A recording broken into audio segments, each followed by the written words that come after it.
Welcome into an all-new episode of Panthers on Tap. I'm Curtis Rauen, joined by Ricky Raines. Bryson has some obligations tonight. He may be joining us later, but he's doing some work stuff. So it'll be me and Ricky holding down the fort. Ricky, it's good to have you back. I know you were dealing with some ailments. You're still on the road to recovery, but you sound pretty good. Yeah, appreciate it, man. You guys, first of all, held it down and did a great job with last episode. So that was awesome for me to be able to kind of sit there and watch. But yeah, I'm happy to be back today. Bryson, at least he's not missing anything important, right? Like there's nothing big, major news-wise going on or anything. Not at all. No, but he may pop in late. We'll see what happens with all of his obligations tonight. But I'm happy to be here with you, man. What you up to tonight?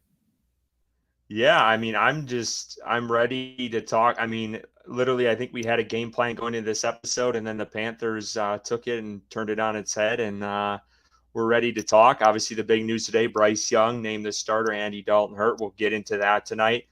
We also got to catch up and talk about the game this past week, which was absolutely pitiful. We got the giveaway. We're going to be picking the winner of our giveaway coming up. Oh, yeah.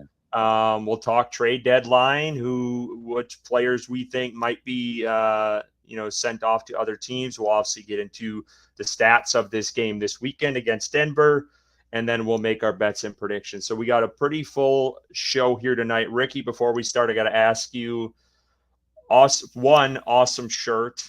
I'm jealous. And two, what are you drinking tonight? Thank you. So I had to get these at the shop, obviously because they don't ship them. So I tried to find things for Curtis and for Bryson as well, but they had been picked over. And I guess that's the idea, right? Make them something exclusive so that you can help as minimally large amount of people as you possibly can. Anyways, let me not be bitter about that. It's a good cause. Awesome shirt. So tonight I am drinking, despite the fact that you're probably not supposed to on medication to get over certain things. But I have a autumn ale called Pumpkin Pie. And so my entire thought process here tonight with this was it's fall, right? I didn't want to see. I thought the Panthers were turning back into a pumpkin. Andy Dalton had his magical, carriage ride, but he's turning back into the orange-headed pumpkin that he is. The second beer that I had picked out is a stout, an Imperial Pumpkin Stout called Fields of Fall. And this was a little bit of a double entendre since there's been a lot of talk about Justin Fields potentially being a suitor at the quarterback position for the Carolina Panthers in 2025. And since I'm a man of my word, Curtis, I did also bring back my bottle of Angel's Envy single barrel. It's called All for One is the name of the batch. I do have it poured into my nice little glass here. So I'll have a little cheers to Bryce Young getting his job back. A little toast here. Yeah, you always have great reasoning for your beers. I just took this I bought this beer because it was a fall beer. It's from Wicked Weed Brewing out there in Asheville.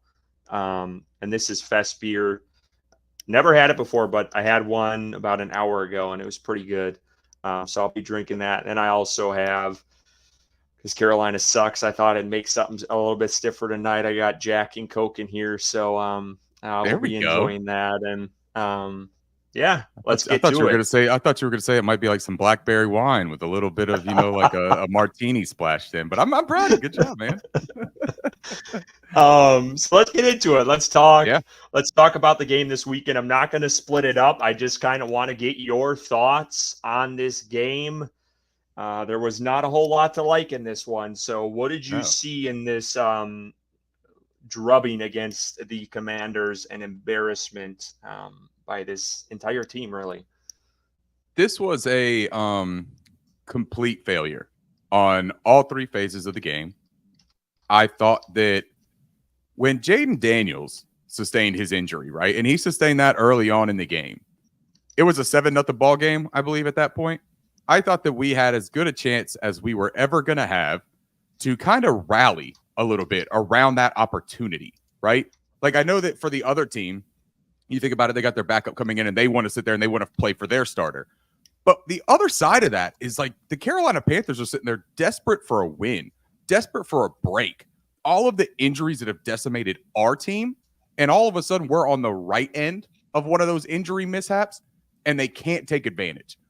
You guys did the statistical speaking segment last week, and you talked about that Commanders defense. There was vulnerabilities, right? There were things that you could exploit. There was reason to believe that this Carolina Panthers offense, under the veteran guise of Andy Dalton and the offensive play calling prowess of Dave Canales and Brad Idzik, there was reason to believe this team could put up some points. The question was, can they stop Jaden Daniels and that rushing attack for the Commanders from putting up 100? They couldn't really, even though they didn't have to do it against Jaden Daniels. They gave up 33 points to the Washington Commanders offense, and only 7 of that came from a Jaden Daniels-led drive. Now, Andy Dalton, he did his part and gave them 7 extra points, right? He made sure that he didn't leave them going home empty-handed. It was like a little party favor for coming to his kid's birthday party or something. He gave him a pick 6. He gave him a little bit of icing on top. That's all fun and dandy. Our defense, man, cannot stop anything. Our defense is underprepared. And honestly, man, that very first play of the game, and Aaron Duncan pointed this out. He made his short clip that he's got on Twitter right now where he talks about that. It's infuriating that you come into this game knowing who you're playing against, the personnel of that team, their modus operandi, right? You know exactly what they're aiming to do. And on the very first play, undisciplined, not holding on to your gaps, not taking care of your assignments, and Jaden Daniels runs for 36 yards or something like that on the opening snap of the football game. At that point, man, I knew it. I was like, this is a long, long Sunday of NFL football. I think that what we're looking at with this team, man, is blow it up. You got to get rid of every single supporting character, every main character. There's probably, I would honestly say there might be 5 players on this roster that I would like to hold on to because I would be upset if they weren't here going forward. Maybe 7 if you really want to stretch it thin. But for me, man, that game, that highlighted every single deficiency that this Carolina Panthers team has, from personnel, from depth, coaching, schematics, every single thing that you could look for a failure, they gave us last Sunday. Well said. Well said. Yeah, it's been the title of the episode for a reason, because I'm at a loss of words. I don't know where to turn. There's so many holes on this team, and it was for a team that, last year said they were ready to plug and play a quarterback. And just across the board, it's been a disappointment. The defense is depleted. There's still miscommunication in the secondary, and we've been talking about that since week 1, and it still hasn't been fixed. There's no pressure at all whatsoever. We have a rookie who's basically the brainchild, or the one who's supposed to get the plays to everyone on that defense. I still think that's a mess. So just across the board, the defense is decimated beyond belief, and made Marcus Mariota, a guy who does not want to play football, look like a Pro Bowl quarterback, and dominated this defense and embarrassed us on a 4 p.m. slate game. And then, like you said, the cherry on top of it all was the Panthers' first drive. They get something rolling, they're driving downfield, and then Andy Dalton makes a careless mistake and throws an interception on an attempted screen to Miles Sanders, and they take it to the house. And it's a half step forward and 10 steps back every time with this team. And it's infuriating. But then to a point, it's like, I'm not even surprised anymore. When I sit home and watch games, it's like I'm almost numb to being upset. It's just like, oh my, here we go that again. Sucks, man. Doesn't that suck though, as a fan, to sit there and be like, all right, so the game is starting up. You talk yourself into it though, right? Before every single game starts, you kind of give yourself this little false hope of you know what, man, I might find something that I can enjoy about this game. Even if I don't think we're going to win, there might be something that I can take from this. The last couple weeks, man, they've got their steady Eddie quarterback out there leading the way. This is what they were sold. This is what they sold us. And you brought it up, man. The messaging from this team is absolutely killing any kind of momentum they could possibly create. Because every single chance that they get, whether it's a coach or some players even, they're putting their foot directly in their mouth. Like every single time, man. We don't have to be sold everything. Sometimes we just want to be told things. You don't have to sell me. Tell me. Like that should, they got the run the damn ball shirts. We should have a don't sell me, tell me type of hat or shirt, because we don't need somebody to try and paint everything with pastel colors. We're a 1-6 football team, and anyone that has working pair of eyes is going to be able to sit there. And hell, you don't even have to have eyes. You can listen to the broadcast, to be completely honest, and you'll be able to figure out what's going on.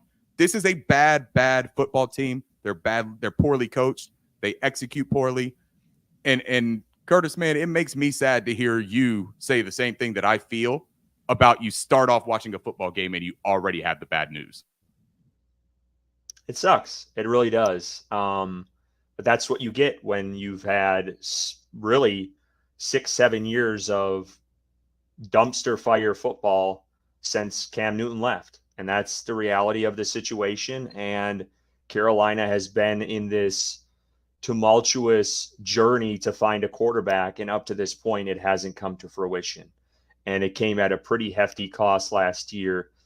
And then they failed to kind of see that through. We'll get to that. That's your tease for coming up for that Bryce Young check. Yeah. But there's a couple of things I want to talk about with this game, and everyone knows, and all of our buddies are coming here. We have JP. He says apathy. That's where we're at as fans. That's him on Twitter. We do appreciate. JP was pretty active with us last week. Sir Hendog got a good old bottle of Red Merlot ready for tonight. I'm glad I'm inspiring some winos out there. Look at that. I love it. C3 Anthony, what's up? Anthony, appreciate it. He's always a regular up in the chat. Solon Ops 42 team is just absolutely abysmal. We got bitched by Marcus Mariota. Remember, it took Jay-Z 7 years. God damn it, man. And you know what's even worse now is that when you bring up the Jay-Z 7 years thing, now Dave Canales is actually giving little idioms and saying certain things that might even remind you of the guy that said the Jay-Z 7 years thing. Like, he's gone from like a straight shooter, shooting from the hip, to a, well, this is something that I kind of had planned, and this is what I'm glad that we're in this opportunity. This is a really adversity, or this spot of adversity is really going to teach us a lot about it. Shut up, man. You got donkey kicked by the damn Washington Commanders led by Marcus Mariota. Don't come out there and tell me a single thing about a good practice or anything like that, man. See, Curtis, I told you I didn't want to rant. I told you it was going to hurt my throat if I started getting pissed off. And now here I am. I'm going to end up drinking half this bottle of Angel's Envy because I'm thinking about all of this stuff all over again. I'm sorry. Shout out to the chat, though, because y'all are very active, and I appreciate you. Robstar Report, JP, Sir Hendog, Ant. What's up, everybody? Yeah, I wanted to harp on one, and I'll go on a little rant myself because it's come to fruition, which I'm not shocked at, and I know you probably know where I'm headed with this. But 80 yet again in a football game, which I was told by many that he is supposed to be this prowess of a tight end for blocking in the NFL. And on Sunday, he failed at that simple duty on 2 back-to-back key plays and 1 on a 4th down run that they called with Chuba, where Dante Fowler, which Ricky talked about when we discussed it last week, with statistically speaking, that defensive line is battered and they're not very good. They don't have a lot of pressures. And Dante Fowler beat 80, I almost said his name, beat 80 off the line and blew up Chuba in the backfield on the 4th down run. I don't want any part of this guy on this team. I don't care what he knows, the nuclear codes he has, the whatever he has, dirt on Tepper or whatever the case may be. I do not want to see this guy on this team past this year. I hope it happens. Canales might like his blocking ability, but I am tired of seeing him. There is not a lot of good plays with him involved. Last week he was involved on a play that Andy Dalton threw a pick that was very costly. on a route that I felt like he should have ran not so deep and kind of tailed out on. And he was against a pretty damn good corner. Andy Dalton deserves some heat for that as well. But it just seems like he is involved on way too many negative plays that impact the game on a bigger level than they should. And I don't want any part of him. I am tired of it. I called it. This guy sucks, and we need to get rid of him, and we need to quit drinking the tea on this guy because he is not very good. You, Go ahead. no, that's a perfect way to describe it, Curtis. Like you said that I made a nice point earlier. Well said segment. That was beautiful. That was a soliloquy. Like I think that should be printed, and they should give out prints for houses just like Live, Laugh, Love. That should be on every North Carolinian's foyer wall so that everyone can read it when they come in. Here's the thing with Ian Thomas, man. This dude is supposed to be a supporting actor, right? He's supposed to be a supporting actor. He's not one of the main characters. He's not even like the enemy. He's literally just like an extra in a movie. He's supposed to be support. His jobs are not supposed to get a bunch of attention. They're not supposed to be in the limelight. This dude is getting way too much attention for a guy who's not supposed to be getting attention. If you play that role the right way, they don't talk about you very often. That's the honest to God truth of it. And you know what he's benefiting from probably the most of anything is Tommy Tremble being injured. Because if Tommy Tremble was healthy, I would have a really hard time. And you know what? Honestly, this is what I wish too. If Tremble was healthy, we would have a whole lot more ammo to be able to sit here and say, hey, Canales, you're making a mistake by playing Ian Thomas, or 80. I apologize. I said his full name on the show. You're making a mistake by playing him. But right now, we can't honestly in good faith, man, and this is what sucks about it. We can't honestly in good faith say this is a mistake by Canales having him involved, because the only other healthy and active tight end right now is either Felipe Franks, who is strictly playing on special teams, and he's a ball of energy out there on special teams. I'll tell you what, he's looking to rock everybody that he sees in his vicinity, man. He might even take a friendly out there the way he's moving around. But then you got Jatavian Sanders, and Jatavian had a really nice game as a pass-catching threat and as a receiver. But his blocking, man, and Canales said it, we don't need a tight end that can block. You sure seem like you need a tight end that can block the way that you're emphasizing 80 out there on the offensive game plan. So the remedy here, 80 is gone at the end of this year, one way or another. He's a free agent. If they re-sign him, I'm out. Like, if they re-sign him, I'm going to another team. I'm a free agent. I'm not playing that anymore with this regime. Like, there's no way you can extend this dude and re-sign him to anything else. You want to give him the courtesy of letting him play out his contract? I wouldn't. I would go ahead and I'd move on, and I'd send a message to the team. The way you send a message by benching your top franchise quarterback, the first overall pick, and then Jonathan Mingo losing favor, I would be telling Ian Thomas, Felipe Franks can come in and he can miss blocks too. So I don't think that we really need you in here to be doing that. Felipe Franks might be able to catch better. He might be able to stay flat on a route. We don't know because he's not getting the opportunity. Give him the opportunity. There's no reason for 80 to be doing this anymore. And what about Jordan Matthews? And I get it, Tremble's been out, but Jordan Matthews, for the most part, had a pretty serviceable training camp.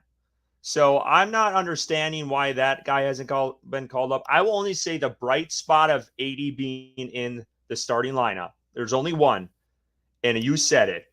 Jatavian Sanders has been given the role of a pass-catching tight end, and he hasn't had to worry about as much blocking, and he's shined. And that was the good thing that came out of this past week with all of it, was that right there. And it kind of showed you, and would it be nice for Sanders to break some tackles every now and then? Yeah, I hope we see that eventually. I hope, the dude That's gets tough. angry and he plows over a couple of guys, because it seems like he catches the ball and then, he gets one hit or two hits and he's down. I think he broke one this past week on one of his catches. I think he broke a tackle, but it'd be nice to see him, make a guy miss every once in a while. I'm not saying juking. I'm Right. talking about the guy's a big dude. Like, take a guy out and get some extra yards. The unfortunate part about that is that that's kind of what comes with the territory with Jatavian Sanders, even in his scouting report as a prospect coming into the draft, is terrific possession receiver. And he can, man, like they used him at Texas. They used him on some of those slip screens, but that's also creating an advantage, whether it's a delayed mechanism because you have defenders going one way and then you slip him out behind everybody's nose or under everybody's nose, and you create a numbers advantage so that he doesn't have to make people miss individually. He's got blockers out there in front of him. Defenders went the opposite way. Those are the kind of things that if you're going to run these little short routes for Jatavian Sanders, I'd like to see there to be some sort of action to it. Whether even putting him in motion, I think, is a smart move. But what they're doing by just these little quick outs, these quick flats type of things, you're putting him in one-on-one situations. He's not an uber or an ultra explosive athlete at the tight end position. Never been what he was. That was always the not coming out. There are certain quantifiable measurements at the combine that are kind of used as like a, not necessarily measuring stick, but a barometer for like a threshold of a really good tight end that you find success in the NFL. And unfortunately, he fell short of just about every single one of those. But that doesn't mean that he doesn't have value, right? We saw when they got him on that deep out, that's a nice pass. That's a nice catch. That's where he could be used. Get him up in the seams, try to get in that intermediate field range. That's where you can actually find some use for Jatavian. And you know what, though, man? It's nice to see a rookie tight end come in and have even the limited amount of success that he's shown, because that's a very difficult position to come in and find success as a rookie. Well, and my biggest, I don't want to keep going on this because we all know where I stand on this. Can't stand 80. Cannot. But I just don't get, it just seems like there is support. We hold on to support for some of these players and owners and coaches, and I don't get the defense of it. I don't. You've had this guy on your roster through several regimes. I believe it's been 4 now, if I have that right. 4 regimes. And he's part of a tight end group that has been bottom of the league, probably bottom 5 of the league in that position group across the board. Why are we still supporting that? Why is that okay with fans? I don't give a fuck if the guy can block. If he is part of a position group that has been pitiful for 4 regimes that couldn't figure out that position group, you got a problem. And I'm tired of holding on to that. And I'm tired of people defending a guy that up to this point, and since he's come back from injury, has been, like Ricky said, has been talked about too much. He's a supporting actor. You shouldn't be talking about him. Great analogy. Just wanted to point that out. Let's move on from that. I do want to talk about the Andy Dalton second interception for a minute. It sounds like there was maybe Deontay Johnson ran the wrong route. From reading the tea leaves of what Canales said, that, they talked about it and they're going to leave it privately. What did you think on that play, on that second pick? Yeah, I think that it's fairly evident that it's a Deontay Johnson issue. And I think that where that kind of comes to a head that's disappointing for me is the post-game comments from Deontay Johnson after the game. I think that entire thing about, I can only play my position, I can't play every position on the field, everybody needs to do their jobs type of deal. Man, I don't want to make too big of a deal out of that, because I get it. They just got done getting waxed in that football game. Everybody's going to be pretty bummed out and unhappy with the performance. But I didn't hear anybody else kind of alluding to their teammates being the problem as opposed to them being the problem. Because he did say, I could do my job. He didn't say that he didn't do his job well. He just said, I can do my job. I didn't think he did his job very well on Sunday. And I think that if you want to have any kind of role as far as leadership, and I'm not even saying that he's asking for leadership, but when you're one of the best players on a team, and it's not hard to be one of the best players on the Carolina Panthers team. Deontay Johnson doesn't even have to be his best self to be one of the best players on the Carolina Panthers team. He could be a shell of himself, and he would still be one of our better players. You can't come out there and say that stuff. The other part of it is Andy Dalton is struggling. I mean, it snowballs, right? Like, if you're not going to help your guys out, we talk about this with other teams all the time. When we see a guy like, and I'm not comparing Andy Dalton to Josh Allen or any of these other guys, but when you see these quarterbacks who are out there trying to make plays, right, who are trying to do things to get their teams back into a game, you have to have your position players and your skill players. They got to make plays, man. Like, how many times last year did we talk about this? That you can't just say DJ Chark or Jonathan Mingo were playmakers just because they played wide receiver. You got to actually make plays to be a playmaker. And Deontay Johnson, as dynamic as he is and as good as he is and as valuable as he, honest to God, is for this football team, if he's not consistently making plays, dude, I don't know, man. Like, is the juice worth the squeeze of that fruit right there? If this is what we're going to get every time something goes wrong, it's a tough call, man. I think so. I'm going to defend him here for a second. Up to this point, from what we've seen in the past in Pittsburgh, I think whatever you want to call it on the field, him throwing up his hands, whatever, has been very mild to this point. And he's been pretty candid for a guy who lost his starting quarterback that he thought was probably going to be his starting quarterback the entire season in week 2. And then we all saw what happened when Andy Dalton came in. Deontay Johnson was getting more targets, and he looked like a solid wide receiver for this team. And I've talked about it every single week. Extend this guy, extend this guy, extend this guy. Did he have a down game this past week? No doubt about it. Does from time to time, yes. And I honestly, I wished I would have talked about it on the podcast when we had JJ on in, I believe, preseason. And we talked after the show, and I told him, I said, there's one concern I have with Deontay Johnson and Bryce Young is, if you watched in training camp, anyone who went to training camp, there were a lot of times where Deontay, when he was either not throwing the ball or it was thrown over his head or a bad throw, whatever you want to call it, he would throw up his hands and he'd get upset. He's animated. And we got to remember, this guy is one of the best separators in the NFL. There's not many better than him. And we're talking top tier wide receivers in the NFL. There's not more better wide receivers than him. So if you're going to go out and try to go get a guy, good luck, because it's tough. He's a damn good separator. And honestly, I don't know where I'm going with that, but I do think he's worth the extension. I do, and we'll get into the trade later, and we'll talk about that. And if he really wants to be here long term, but I do think it is hard to find a guy like him, and this is where I'm going. It was hard. It's hard to find a guy like him who separates as well as he does in this league. Does he catch every pass? Does he have a drop occasionally? Yes, you're going to get that.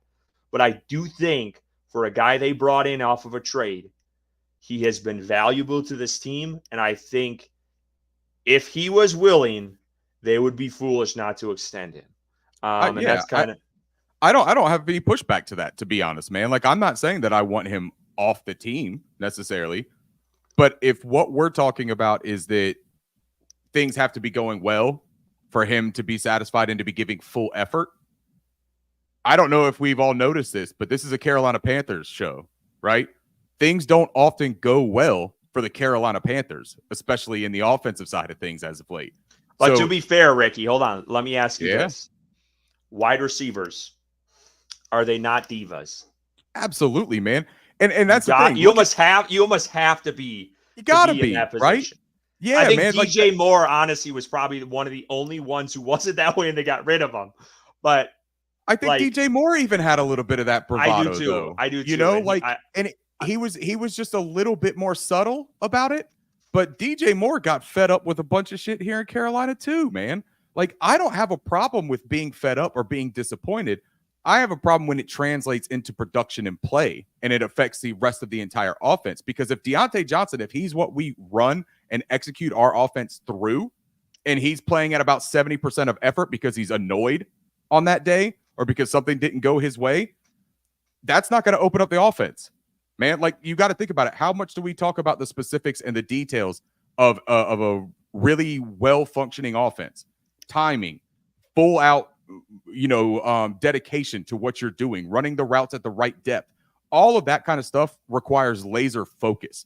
If you are half here and half somewhere else, it's impossible to be laser focused. And that's going to cause more of those mistakes. And then it snowballs. I'm not saying we're at that point, and I would sign Deontay Johnson. If Deontay Johnson and his representative said that they were interested in staying here, Andy Dalton shouldn't be the quarterback next year. We don't know about Bryce Young. We're going to talk about that. But having Deontay Johnson here helps Xavier Legette in his development.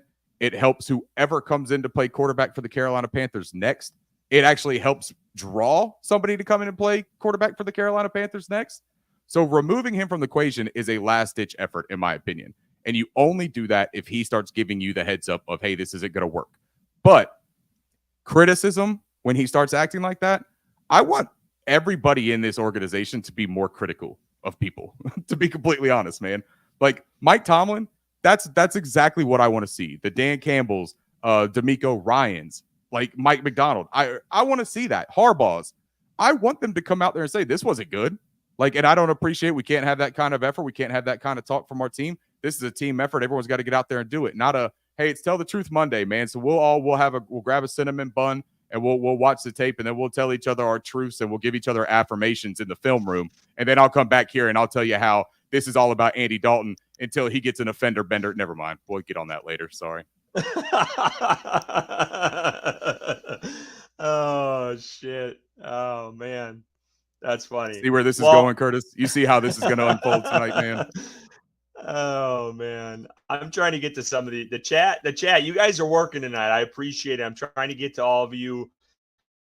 I want to get to somewhat of the defense too. And I know someone had a question. I think Carter it was. So I want to get to this because one thing we didn't get to really discuss. I don't know if this happened before we recorded last week or not. But anyway, Troy Hill was cut last week. Kind of I feel like, I don't know about you, I felt like it was a surprise. I didn't see it coming. It sounded like they wanted to go younger at the position, according to Ian Rappaport's tweet. So Carter asked, do we think Shao Smith-Wade can get a start late in the season? I believe he started on this past week, if I'm not mistaken. I think Lonnie Johnson started at the nickel. Was it? Week. Okay. Yeah. But what did you think of Smith-Wade? What did you think of his play? He had a couple penalties. Yeah, not very highly. He got burned a couple times. He had a couple penalties. The one where he just blatantly tackled the guy because he was beat and didn't have a track on the ball. Look, I do think that Cho has played decently though in his time in his limited reps prior to the release of Troy Hill. Where I'm concerned, man, is that again this Troy Hill thing is kind of a pattern for me. I think they say they did it to get younger, right? It doesn't make a whole lot of sense to get younger just to get younger if the player behind them isn't a good player and you're already struggling on defense. Now, I'm not saying that Cho is a bad player, but I'm not sure he's ready for the every down starting nickel role. And maybe that's why you see Lonnie Johnson being mixed in there, right? So maybe they feel a little bit of insulation there that they can have this committee so they don't need him to be everything. Back. And Dane coming back and maybe JC gets a little bit of reps inside as well. Maybe they start to get a little creative. There are ways that they can do this. So I'm not mad at the idea of getting younger and seeing what these draft picks can do, right? But I think that one of the main reasons that Troy actually was let go was because of his run defense. I think that he was getting abused in run support. And Troy is a slight, smaller dude. There is not a nose tackle up front for the Carolina Panthers. There are not large bodies up front occupying blocks for the Carolina Panthers. So those big hog mollies for the opponents, they're able to reach that second level. So when you've got your nickel playing in the box, he's going to end up getting touched by some of these guards and centers. That ain't a great prospect for guys like Cho Smith-Wade and Troy Hill. You saw it in the Atlanta game. Poor Troy Hill was like getting tossed around like a rag doll. I mean, and it hurt my feelings, man. I don't even know that man personally, but it hurt my feelings. I wanted to send him an edible arrangement and a Nordic ice pack. Like, I wanted him to have everything he needed to recover because that was an abusive relationship he was just in with the Atlanta Falcons. What I want to see from Cho is physicality and instincts, but his size still worries me a little bit, man. He is still a slight guy. I think that the communication is going to be absolutely critical, especially when you interject another young player and you've already had communication lapses in that secondary. There's a lot of question marks about it. And I think it's an interesting time to get rid of a guy who knows Evero's scheme, who Evero trusts very much to be one of those communicators on the defense. And now all of a sudden you're giving it to a rookie.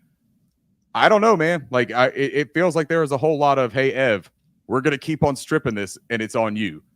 This leads me to the point of, are they already out on Evero and want to, start transitioning out of his players and start seeing what they have here so they know what they need to start taking stock in for the next draft cycle or two? Or is this them saying, we're going to end up having Ev play out his contract if nobody wants to sign him as a head coach. We're going to let him play out his third year, but we got to get these young guys some looks so that he knows what he has with them. Yeah, this defense, I don't know where to turn with them, dude. It's so bad. It's so bad. It really is. Like half these guys would not be playing on other teams. they're shuffling in on the D line every week. They bring in a guy, then he's cut, and then he's back on the practice squad, and then they bring in another guy off the street. And it's just like this revolving door. And I get it. I understand all the trades. I don't want to go back to the past, but they have not solved that edge position whatsoever. And they tried to patchwork it with Clowney, who's coming off of one of his best seasons in Baltimore, and then a guy who they thought was going to be ready for training camp, who is now just practicing 7 weeks in or 8 weeks into the season. And it's just been it honestly feels like what happened last year with the offense, where there was a bunch of injuries on the offensive line. It was turnstile after turnstile at the guard spots. And on the flip side, it's obviously with the defense. You have your best player in Derek Brown go down. You lose Shaq Thompson for the year. Josie Jewell, who's played in your system, is hurt. Jordan Fuller's out. Who am I missing? Shai Tuttle goes down. Jadeveon Clowney gets hurt for a couple games. The only guy, the one we were worried about all offseason, J.C. Horn, has played every single game this year. How ironic is that? And then they signed a guy, Mike Jackson. Everyone loved his name, and he played well for the first couple of weeks. I feel like he's kind of taken a step back, and we've kind of gotten to see the reality of why he was probably traded here. But yeah, it's just like I feel like they just tried to fix this defense with popsicle sticks and duct tape, and it just didn't work out. That is my best analogy. You guys are going to get all night. Ricky's better at them than I am. But that's how I feel. That's how I feel about this defense. Like they thought, what Evero did last year, and I get it. The defense probably wasn't as good statistically as what it was said to be last year. I understand that. There were teams that were kicking our ass because their offense really couldn't do anything, and they were running the ball in the fourth and didn't have to pass. But I think they thought way too much in Evero and gave him slim pickings this offseason and brought in some guys that were familiar with them, and they just have not panned out. And they might go down as literally like one or two of the worst defenses ever in the NFL. 100%. This is by far the worst Panthers defense. And did you ever think we'd get here on defense? No. This team historically is a defensive team. That's just reality. And we knew that they were going to take a step back, right? Like we all knew that. We all anticipated that. I think that one of the problems is, and when you talk about someone like Mike Jackson, right, there was always going to be a natural regression from where he started because he started playing pretty out of his mind in those first couple weeks. And that was in his debut here with the Panthers after only being a member of the team for less than a month. So there was always going to be a natural regression, I think, for him. So I don't necessarily fault him for playing more to the level that you anticipate from a player that you could get in that kind of a deal, right, to acquire him. The problem is, man, when we look at this defense, we have a whole lot of people that we would look at and say they're serviceable players. You can't win in the NFL with a defense or an offense that is comprised of 90% serviceable players. I just don't buy into that notion. I don't care who your defensive coordinator is. You have to have real talent. You cannot strip the cupboard bare so that you can make the best, duck à l'orange out there for your main meal. But then for the other side of the meal and for dessert, you're throwing out, pudding packs. That ain't going to work, man. Nobody is going to be impressed by that dessert. Nobody's going to remember the end of that meal. No one's even going to remember your damn duck that you spent 16 hours prepping and cooking, right? You have to have complementary aspects and balance to everything. And what this defense is doing is no matter what strides this offense made at times, the defense is eliminating it. They're mitigating any kind of momentum that the offense could have built. You talk about coming from that Raiders game to the Bengals game, right? That Bengals game wasn't some sort of an impressive showing from the offense, but it was an adequate, it was a serviceable showing from the offense. That defense mitigated anything that they could have done there. That hurts momentum because when you have that kind of showing from the offense and they lose faith in that defense, that counterpart, then what happens the next week? It gets a little bit worse. And then finally, once that offense throws a turd out there on the field, the defense is like, see, you suck too. And now everybody's just in there like, so we all suck. Cool, let's just go out there and suck because there's nothing that we can do here, right? And I'm not saying that that's the mentality of the team. I would like to think the professional football players aren't out there with that mentality, but they can fall back on it inside their heads. They could sit there and say, well, look, it's not my fault. Like, this offense isn't doing their job. Defense isn't doing their job. All of us are underperforming. What do you expect from us? And if you had a little bit of balanced competition for both sides, I think that you get that fire on the sidelines and in the locker room about, hey, quit giving up, man. Like, these guys are busting their ass. They're keeping us in it. They're doing this for us. They're keeping us in striking position. And now all of a sudden it's on us. That's it. And defense has done that a couple times in the past 2 weeks, I think. Not in the Washington game, not at all. But in that Atlanta game and that Cincinnati game, even when they had given up plays that they shouldn't have given up, they came back and they put their foot down on a couple of drives, and they stopped and they forced field goals in critical moments to keep you within strike. And that's the problem. Like, when the defense does that, and I agree with you, the offense doesn't respond off of that, and that's the problem. You can never get them. You can never get them cohesively working together. When the defense gets a stop, the offense sputters out. When the offense gets a touchdown, the defense gives up a touchdown. It's never in unison, and that's the problem with this team. You get it where it's the defense shows up on one drive, then the offense is just dog shit, and then it's just vice versa the whole game. And that's where I think really Carolina struggles, because that's when you start getting these holes when the team scores and the offense sputters out and then they score again, and then we're sitting here 17-0, and then we're bitching because they're not running the ball, and I think Canales is getting away from the run too soon. So it's just, it goes down this path, and it gets away from them way too quickly. But I just want to hammer home this point. The Panthers lost 6 of 7 starters on the front 7 in this last game. Okay. I get the notion, and I get people may not like this 3-4 defense, and I get people are way out on Evero and want him fired. I do think, and I've said this for weeks, I don't think the guy forgot how to coach. I don't think he was handed the tools, the proper tools to be successful on that defense. Early in the year with all the starters there, the team had a shot, but it's still kind of ugly. Losing all of them now, I don't know how you can go out and literally think this guy is one of the worst DCs in the league. I don't buy that. I think this team is so decimated on defense. It wasn't great talent-wise from the get-go, but then when you take away the starters and you lose 6 of 7 on the front 7 in a secondary that still can't communicate 6 or 7 weeks in, you're going to have a mess. And that's the reality of it. And there is no pass rush. And we all know the greatest coaches, the Hall of Fame coaches, what is the most important thing in football on both sides of the ball? And it starts with the trenches. And then you work your way out. And Carolina, their defensive line is not adequate at all. Yep. And I get it. I get people, they want to see change because things aren't happening. But sometimes you got to look at it and be like, who would be a good DC here with this roster right now? Would anyone? Would they be slightly a little bit better? And I know a lot of people want to jump to, well, why don't they go to the 4-3? And I'm not no football expert, but I don't think it's very easy to make that switch mid-season like this and change up your entire format for your front 7 of your defense and expect them, especially with a middle linebacker rookie, and expect this thing to be much different. I think you're asking too much.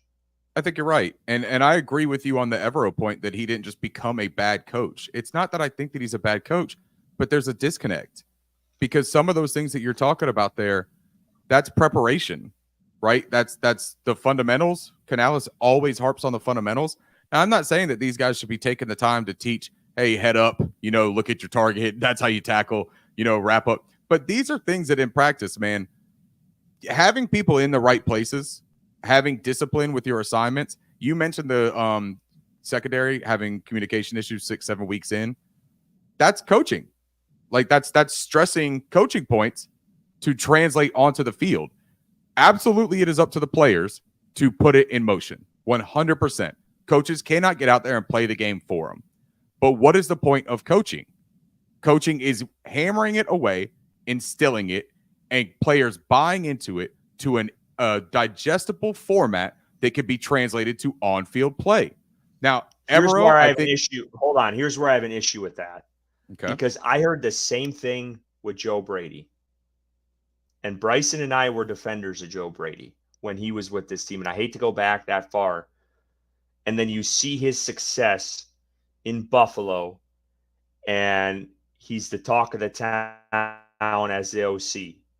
And it's hammering and hammering. But I also think sometimes if you don't have the talent and you can instill as much as you want, if some guys don't get it, they just don't get it. And I think some guys in this secondary, they just don't get it. And they don't know how to communicate. You can lead a horse to water, you can't make them drink. And I think Absolutely. that is, there you go. There's another analogy. That's two, I two like for that. It's a two good here. one too. Yeah, you're really But crushing you them can tonight. only do so much with this pitiful defensive roster. And I hate to be that. I get it. Will they might get rid of Evero this offseason? Maybe. I honestly think in the end it's the wrong move. I do. I think he's a hell of a coach. And Can I ask you? Can I ask you just one little like comeback, and then let's move on so that we don't have to talk about Evero too much. yeah, You talk about the secondary, right, and the communication, and that Evero can't be held totally accountable for that, and I get that. But who are the players that are back there? Nick Scott is one of them, right? And Nick Scott is a guy that had Evero's personal endorsement, right? I mean, that's a fact. Jordan Fuller is a guy that had a couple missed assignments early on in the year. I thought he was pretty good in run support. I'm excited to see him come back. I think that's a boost for this defense. But that was also another guy that whose stamp of approval and backing to bring him in to shore up that back end of the defense. Mike Jackson is a guy that fits the scheme very well. Dane Jackson's a guy that fits the scheme very well. We'll see what Dane Jackson's able to do when he comes in here. That's a guy that they had pegged as our cornerback too. So yeah, we've also been without that. I don't agree that Dane Jackson fit the scheme well. I think it was. Well, he's his own corner. I get the impression this was a Dan Morgan guy that pulled a lot of weight for him to get drafted and wanted him in Carolina. I don't think that was an Evero decision. No, I don't think it was an Evero thing, but I think that the fit is the reason why Dan Morgan thought of Dane Jackson. I don't think that if you're running a cover one press coverage that you're going to look at Dane Jackson and what he's done in Buffalo, or even why Dan Morgan pounded the table to draft him in Buffalo and say that's the kind of guy that we need for that, because that's not what he does well. That's strictly just looking at him playing football. He doesn't do that very well. He is a zone off coverage cornerback. And that is exactly what Evero covets. So I don't think that I'm not saying that it's Evero that vouched for Dane Jackson, but it's Evero's scheme that made Dane Jackson such a viable option to fill that cornerback to role here. Otherwise, there were other cornerbacks like Adoree Jackson that was available on the market. That was a guy that you could have looked at. But Adoree is more of a man player. And they said, well, look, we don't need that. They already have one in J.C. Horn, and they don't really use him in the ways that he could be used. So, like, you're limiting the effectiveness of some of the weapons that you have by the scheme. The only other thing that I'll say about Evero, keep him, man. I don't have a problem with it. I don't even think you have to necessarily abandon the 3-4 because there's a lot of personnel turnover that would have to happen to get you in a place to have the right 4-3 personnel in 1 year's time, right? But I think what you got to do is that Evero has to come to some compromises as well. There cannot be the stubbornness from Evero for him to say that in his scheme, they do not need a nose tackle. I will bang this drum until the day that I die. It is ridiculous to me that they looked at somebody like Tavondre Sweat or even Marquand McCall for a second when they had him, and they wrote articles about how he was going to unlock the secrets to that defensive scheme for Evero. That's on the Carolina Panthers site. Their staff writers wrote that. And then 2 weeks later, they talk about we don't need a nose tackle. That's not part of this scheme. That is literally what is missing so much from this scheme being effective when they run base. Now, they don't run a ton of base, so that's the other part of this. 3-4, 4-3 doesn't really matter. They're running a bunch of sub packages anyways. So the personnel and the schemes, I don't want to get too caught up in that. The stubbornness is where I have a problem. Every good coach in the NFL, and this is what Evero did well last year after the bye week, every good coach in the NFL, whether it's offensive coordinator, defensive coordinator, head coach, special teams, has the ability to diagnose an issue and make adjustments in short order to start addressing that issue. That's all I want to see, man. I'm not looking for a magic wand to be waved and fix this defense, but I got to see them, instead of just doing the same things over and over, I got to see something different. And by that, I don't mean asking Marquise Haynes and Shaq Lawson to play tag back and forth off their couches. You could have also kept a guy. I'm going to say this too, and this isn't me caping for Iku Leota or Jamie Sheriff, but you could have kept one of these young guys, and you could have had them on the team for 5, 6, 7 weeks. This was called a developmental staff. I don't know if they meant that this is strictly an offensive developmental staff and that they're only talking about Dave Canales and Brad Idzik and that Evero is simply incapable of developing. But, man, how do you anticipate developing a single damn player if they're only on your roster for 10 to 14 days at a time? You cannot develop people in a week and a half to 2 weeks that are just learning the verbiage and the responsibilities of the scheme that you're asking them to execute. Keep some of these young guys in. Iku Leota has stuck with the Pittsburgh Steelers longer than he stuck with the Carolina Panthers. And the Pittsburgh Steelers will probably end up getting some sort of juice out of that guy. You know why?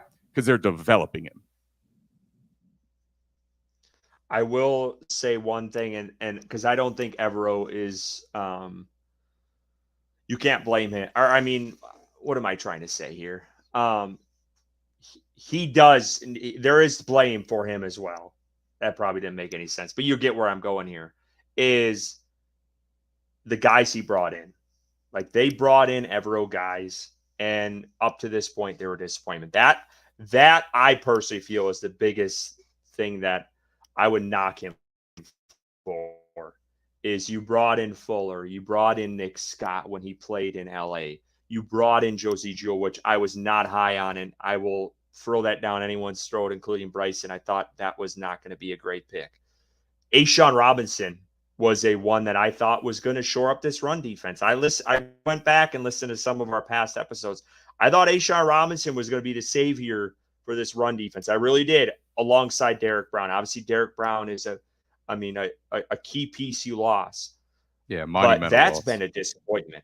That's been a disappointment to this point as well. So that is the biggest gripe for me with Evero, is he got to bring in some of his guys, and up to this point, they've been a disappointment across the board for me. So we'll end it there on, Evero.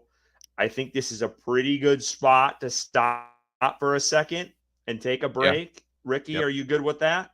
When we come back, we're going to talk. We got a 30-second break, so stick around. 400 plus listener right now. We appreciate every one of you guys. Please, please, please go hit the subscribe button on Twitter. We're going to be doing our giveaway after the break, and then we're going to be talking about the biggest thing right now, and that is Bryce Young, now the starter in Carolina. I'm sure this conversation is going to be as long as this past one. So stick around. We'll be right back after this short break. Exciting news, Panther fans. I'm thrilled to announce our partnership with BetStamp and Sign Up Expert, opening up an incredible opportunity for you to join sportsbooks in your area to get the best odds and new user offers. Head over to our dedicated page at signupexpert.com/Panthers to explore a selection of sportsbooks tailored to your region, each with unique offerings. If you're ready to take sports betting to the next level and show some love to Panthers on Tap, I highly recommend signing up for your next sportsbook through our Sign Up Expert link. And just so folks know, we do have our parlay coming up. Last week, we didn't fare as well. I think Bryson was the only one to hit on his bet. But we're coming back, me and Ricky, with a vengeance. Ricky and I have been on a couple bangers here lately. We missed last week, and hopefully we bounce back. I'm attributing my failure last week, though, to being sick of the brain, too. Like, I think that the whole sickness was just up brain fog. Yeah, man. I can't put that on me. You know what I mean? That's not on me. So let's get to our giveaway. So I'm going to pull this graphic up for a minute here. If it loads, stand by. I'm getting the spinning wheel of death at the moment. There it is. So yeah, we tasked you guys with a little of assignment. You get a reward out of it. A very unique gift. I'll let Ricky talk about it for a second. And then if Ricky, you want to pull, is there a way where I can have you share your screen? So I'll share the screen, and I'll show. We've got the little giveaway generator that we use for the Roaring Riot Kickoff Jam. Bryson and I use. So the cool thing about this gift, man, we were trying to talk about this, and there was a couple options that we were talking about raffling away here. And a lot of them were just very super duper Panther centric. And for right now, we were sitting there thinking to ourselves, we're like, I'm not so sure anyone's going to be all that excited to go and get something Carolina Panthers related. But this is a tabletop solo stove. The Mesa is the model. It's small enough that you can keep it, and these things, they don't burn whatever they're sitting on, so you can have it on a table outside of your house. Like, you can have it wherever you need to have it. If you're not using it for s'mores, it gives off enough heat and enough light that it's actually a nice little ambient type of thing. But then the s'mores, the actual prongs that you have there, those s'mores sticks, you can't get those anywhere. These are an exclusive thing that they gave out. This is actually a sponsor's gift from the Carolina Panthers organization. I happen to know somebody who was in that type of role, and they gave this to me. And I have just kind of been holding on to it, trying to think of the right way to use it. And I thought that it would just be cool, man, that when we're having this awful trash season, to bring a little bit of fun to everybody. So you can sit outside during the fall, cook some s'mores, hang out with your family, and you don't even have to show everyone the Carolina Panthers part if you don't want to. Put a glove over your hand and hold on to it, man. Like, I'm not going to tell the truth on you. So this is an opportunity for you to get that. These things run like something like $65, $70 for the Mesas in stores. They come in a really cool box with the Panthers emblem on it. It's a nice reflective Panthers emblem. The box will be a cool thing that you can use again. So, yeah, I just think this is a fun opportunity for everybody, and I appreciate everyone that, retweeted and supported and entered this prize giveaway.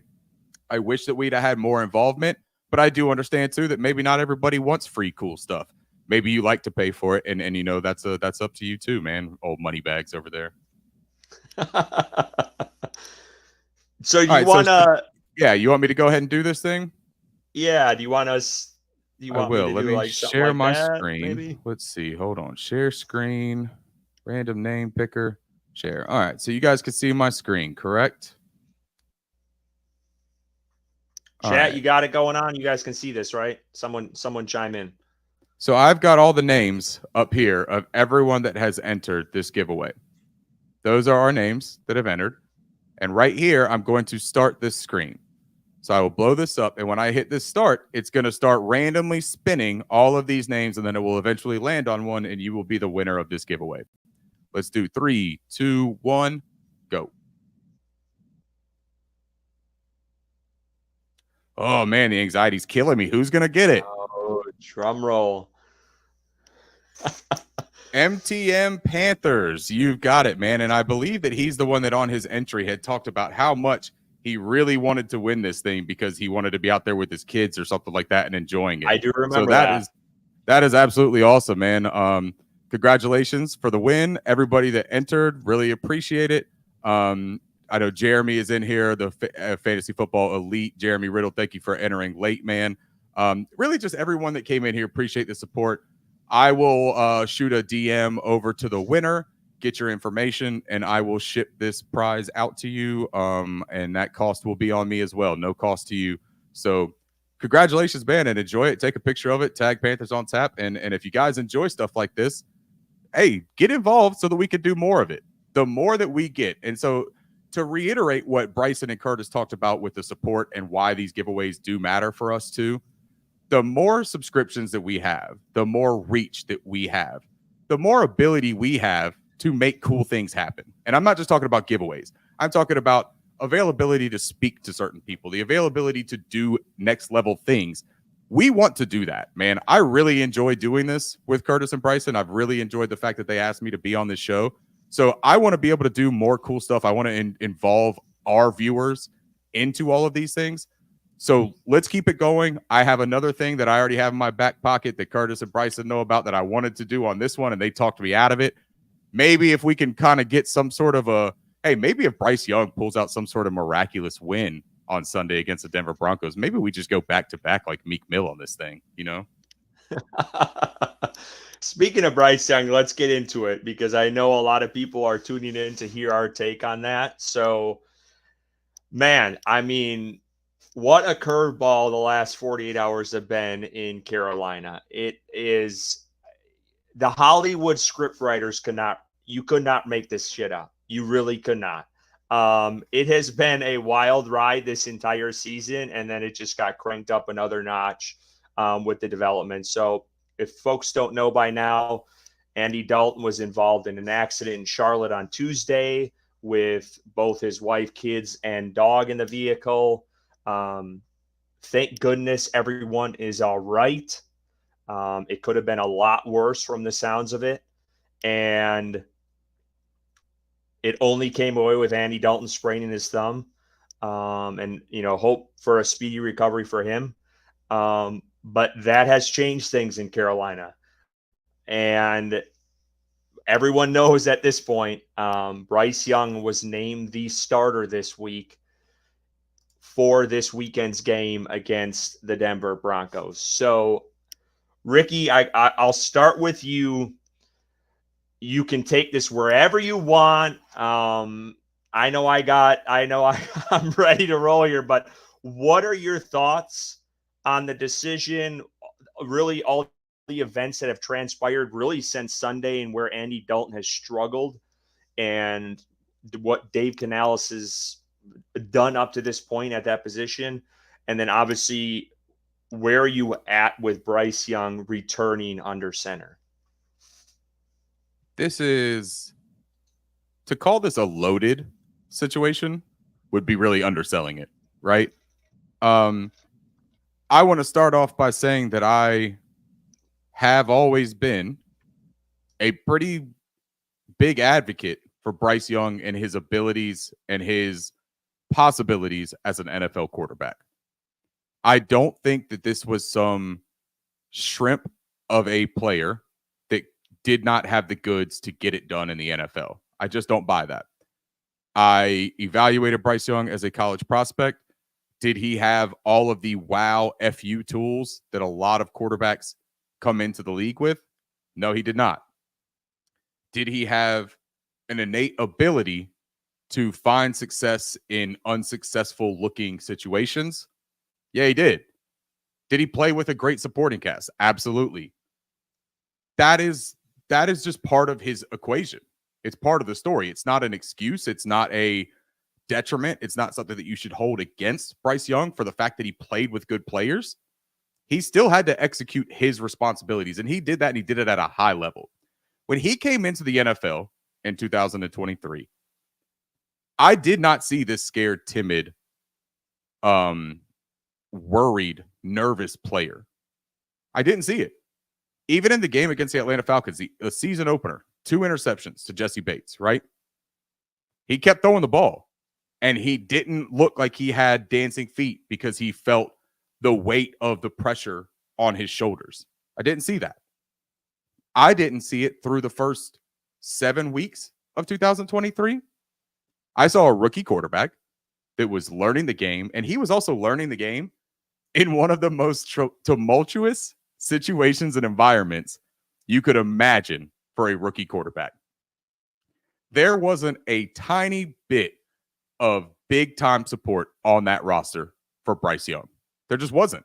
Adam Thielen was your biggest offensive weapon. Adam Thielen is a fine football player. Adam Thielen should not be your primary go-to target as a wide receiver. We traded our primary go-to target to get Bryce Young. So that's the history of it, right? He picked up some really bad habits, and he picked up some detrimental thinking, I believe, that has absolutely carried over. What I don't think has done him any favors is this meticulous, detailed approach that Dave Canales is hammering away on him. I spoke about this with somebody else. When you have an ultra cerebral person and somebody who has a lot of like internal motivation, right? Bryce Young has said it himself. He doesn't operate much on external motivation. That doesn't do it for him. He's an internal motivator. He wants to do things well because that's what he holds himself to as a standard. That's what his parents instilled in him. That's what coaching along his way has instilled in him. When you tell him that what he's doing isn't the right way and that he needs to do it a different way, I think he takes it serious, and I think he tries his best. It's not that I think that he has a bad work ethic. I don't believe any of that. There was reports that came out about that they had him on a diet plan and he didn't execute it. He has no commitment to the position. That's horseshit. I think he does. I think he wants to be great. I think that when you have all these things being told, these directives being told to you, it starts clouding your head a little bit, man. And the little cherry on top of all that is you finish it up by saying, we just want you to do what you do well. Well, Bryce Young, what he does well for the most part, is off script, out of structure, playmaking. Can he execute an offense on timing? Absolutely, he can. But his footwork and his fundamentals were never going to be orthodox. They just weren't. His size, his stature, the way that he's always played the position, that's what made him who he is. Maybe it won't have the same level of success that it had in college. I truly believe that to be a fact. I don't think that you were expecting him to come in and be Bam or Bryce necessarily, because he would have had to turn into Carolina. Bryce had taken it to a different level because this is a different level of play. But the toesiness, that didn't bother me. And what you see in those first 2 weeks, man, did you see the way that his footwork wasn't what you saw even in training camp? It wasn't even what you saw in that one small demo against the Buffalo Bills third stringers. It just wasn't. It was different. And that's because he had live fire coming at him. So for me, the first blunder of all this, you didn't play him in the preseason. Should have got preseason time. Should have played him. We've talked about that a lot of times. The second thing with Dave Canales, I don't know if he's 100% genuine about having faith in Bryce Young and believing in him as the franchise. I didn't feel good about that from the beginning. And I feel even less good about all of that coach speak now when you've heard the things that he said. Talking about taking Andy Dalton out to protect Andy, he gave Bryce Young the reps. And it's also meaningful reps. So we want him to get meaningful reps, right? That's the first thing he said. Came back a little bit later. No. It was meaningful for him to get the reps. So we're not talking about the protecting Andy thing. Okay. This game against the Washington Commanders, you're down major, dude. I mean, you're getting your ass kicked, right? Andy Dalton is having a terrible day after he just had a pretty terrible day. And the question is asked, you're going to put Bryce Young in. Is there any use in putting Bryce Young in? Nah, we're going to stick to the plan, right? Like, we got to stick to the plan. This is Andy Dalton. The only way he'll play is late in the game. And if it's out of control, that's the only way that we'll do this. After the game, it was asked, so any thought about playing Bryce Young? This is about Andy Dalton. Andy's going to play against Denver. That was just on Sunday. That was on Sunday. Now all of a sudden you have this car accident. I'm not of the belief that this car accident has any kind of controversy or conspiracy theory. I don't believe that at all.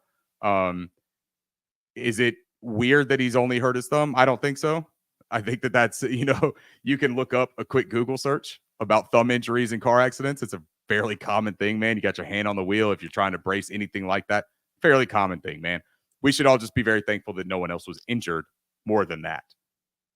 But when I look at it from the Bryce Young standpoint, what perturbs me the most, Curtis, was Dave Canales' comment about, I'm excited to be getting Bryce Young this opportunity because he's worked so hard. That's a load of horse shit. It's a load of horse shit. You're not giving him this opportunity. This opportunity has to be had because of the situation.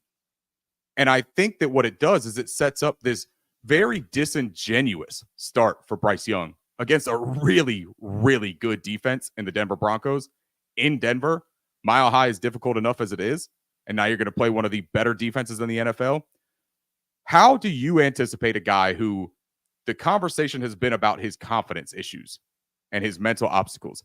How do you anticipate him performing at a high level and getting over those mental obstacles and those confidence obstacles when he knows that nobody has support and faith in him? I think that if you're saying, well, how does he not know? And maybe we're just getting the wrong idea. Maybe we're reading too much into it. I don't buy it, man. You can say whatever you want to about a tinfoil hat. Put one on me then, man. I'll say it with a tinfoil hat on. I'll say it with anything on. This is the honest to God truth. Every single thing that they have said, any chance that Dave Canales has had to say anything about Bryce Young, he's sucked on his own foot. That's what it is, man. Rex Ryan would have a field day with the way that Dave Canales likes sucking his own foot. It would be one of his favorite things that he's ever seen in his life. This is absolutely crazy that Bryce Young is in this position. And so here's where I pivot to the outlook of what this means. I hope Bryce Young comes out and balls out. I hope he absolutely annihilates this game. And I don't care how that looks, to be completely honest. I don't think he's throwing for 335 yards. I don't think that the Broncos have allowed over 225 all season. When I say annihilates, I mean don't make those cardinal mistakes. Don't come out here and don't crush this team with a preventable mistake. That also doesn't mean to play conservative. That doesn't mean to play scared. I want him to come out and play with confidence. I want him to play in rhythm and timing. That's what I want to see. If he got any kind of betterment from sitting on the bench for this long, watching this veteran and Andy Dalton, now's the time to prove it. I don't have good feelings about it, Curtis, if you want my honest opinion. I think that this is set up for an absolute bloodfest, and I feel awful for Bryce Young that this is the likelihood. But to the people that say you should have held him out for an easier game, the NFL is not an easy place to play. Like it's just not. So if you're saying you got to give him a sugar puff before he could go in, before he plays his next game, you're not doing him any favors there either, man. It's a sink or swim league. He's a big boy, right? He's a grown man. This isn't a high school kid, man. A lot of people talk about him because he's a high school kid because he's small and he's sweet and polite. This is a grown ass man who's getting paid millions, and this is his opportunity to come in and prove it. He said he doesn't look at it as an opportunity. He doesn't take any of that seriously. I wish he did, if you want my honest opinion. I wish he had a little bit more gusto. I wish he had a little bit more revenge in mind. I want a guy with a little bit of an edge. And say what you will about that. You can tell me that I'm being overly critical about his demeanor. I've never been critical about Bryce's demeanor. But in this situation, I would have liked to see some fire. And maybe we see fire on Sunday. So I'm going to hold reserve that judgment for right now. But that's where I stand with it currently, Curtis. Well said. Well said. Yeah, I've been going through this all day long, to be brutally honest with you, what I really wanted to say tonight. I've been consistent when the benching happened. And Ricky kind of talked about it early on in his response when we first started this discussion. That was the messaging. This team, really in majority of the staffs that have been brought in under David Tepper, the messaging has been all over the place. And I felt no different with Dave Canales. You came in, there is no secret, whether you believe in Bryce, whether you hate him, whether you want him traded, whether you want him to stay, there's no doubt that Dave Canales was brought in to fix Bryce Young. Unequivocally, 100%. Go listen to the first introductory press conference and Dave Canales talking about Bryce Young. He was the quote-unquote QB fixer, the guy who fixed Geno Smith, the guy who fixed Baker Mayfield, and the guy that was supposed to fix Bryce Young. Okay? There is no doubt about that. There is no denying that whatsoever. And Ricky nailed it. Your first error was not playing him in preseason. You had a team who was 2-15 last year. Bottom 5 to 10 in the league offensively. And you brought in all these assets offensively to help support your quarterback. And you bring in a new regime and a new offense. And you do not play your starters in preseason until the last week. Big mistake. That's mistake number one. You then go out during preseason and say both, not only Dave Canales, but Dan Morgan in press conferences leading up to the season, that this was going to take a while. You're going to have some lumps. They called it retooling. It was a rebuild, let's be honest. And it was going to take a while to get things going. That was Dave Canales speaking. They also referred to themselves as a developmental staff. Okay. So let's put this all in the perspective here. You have a coach coming in who's supposed to fix Bryce Young. You have a quote unquote developmental staff. And you have both the front office and the coach saying that this is going to take a while to get rolling. You play 2 games, and then after week 2, your coach says, yes, we still believe in Bryce Young. Yes, Bryce Young's a starter. And then overnight has an epiphany, and he is benched after 2 weeks. I didn't buy it then, and I don't buy it now. That's where I come in, and when you listen to our episode after the benching, the messaging was off. It didn't seem right. And I said that from the get-go. I didn't have a problem with the benching. I had a problem with the messaging of the timing of the benching. You can't go up and have a lead up to that and then 2 weeks in say, no, this ain't working out. So that was my biggest issue when this thing got going. Andy Dalton plays great against a 1-6, I believe, 1-6 Oakland Raiders team. Does great and gets a win. Everyone's on their high horse, including all of us on this show. Next week, they play Cincinnati. Pretty close game. They end up losing it late. Then you got Chicago. Blowout. Canales gets away from the run. Whether you want to admit it or not, Canales gets away from the run. A coach that said in spring he was going to be stubborn with the run, had a top 5 back in the league, still didn't run the ball. Then you come into Atlanta. They're in the game for a bit. They hang around. I mean, they're in the game for most of it. They hang around. Andy Dalton makes a costly mistake. Then you come to this past week against the Commanders. Andy Dalton makes a costly mistake in the first drive and then has another interception. In 13 quarters, Andy Dalton has thrown 6 interceptions. And you had a half of a fan base who said, Andy Dalton made this team watchable.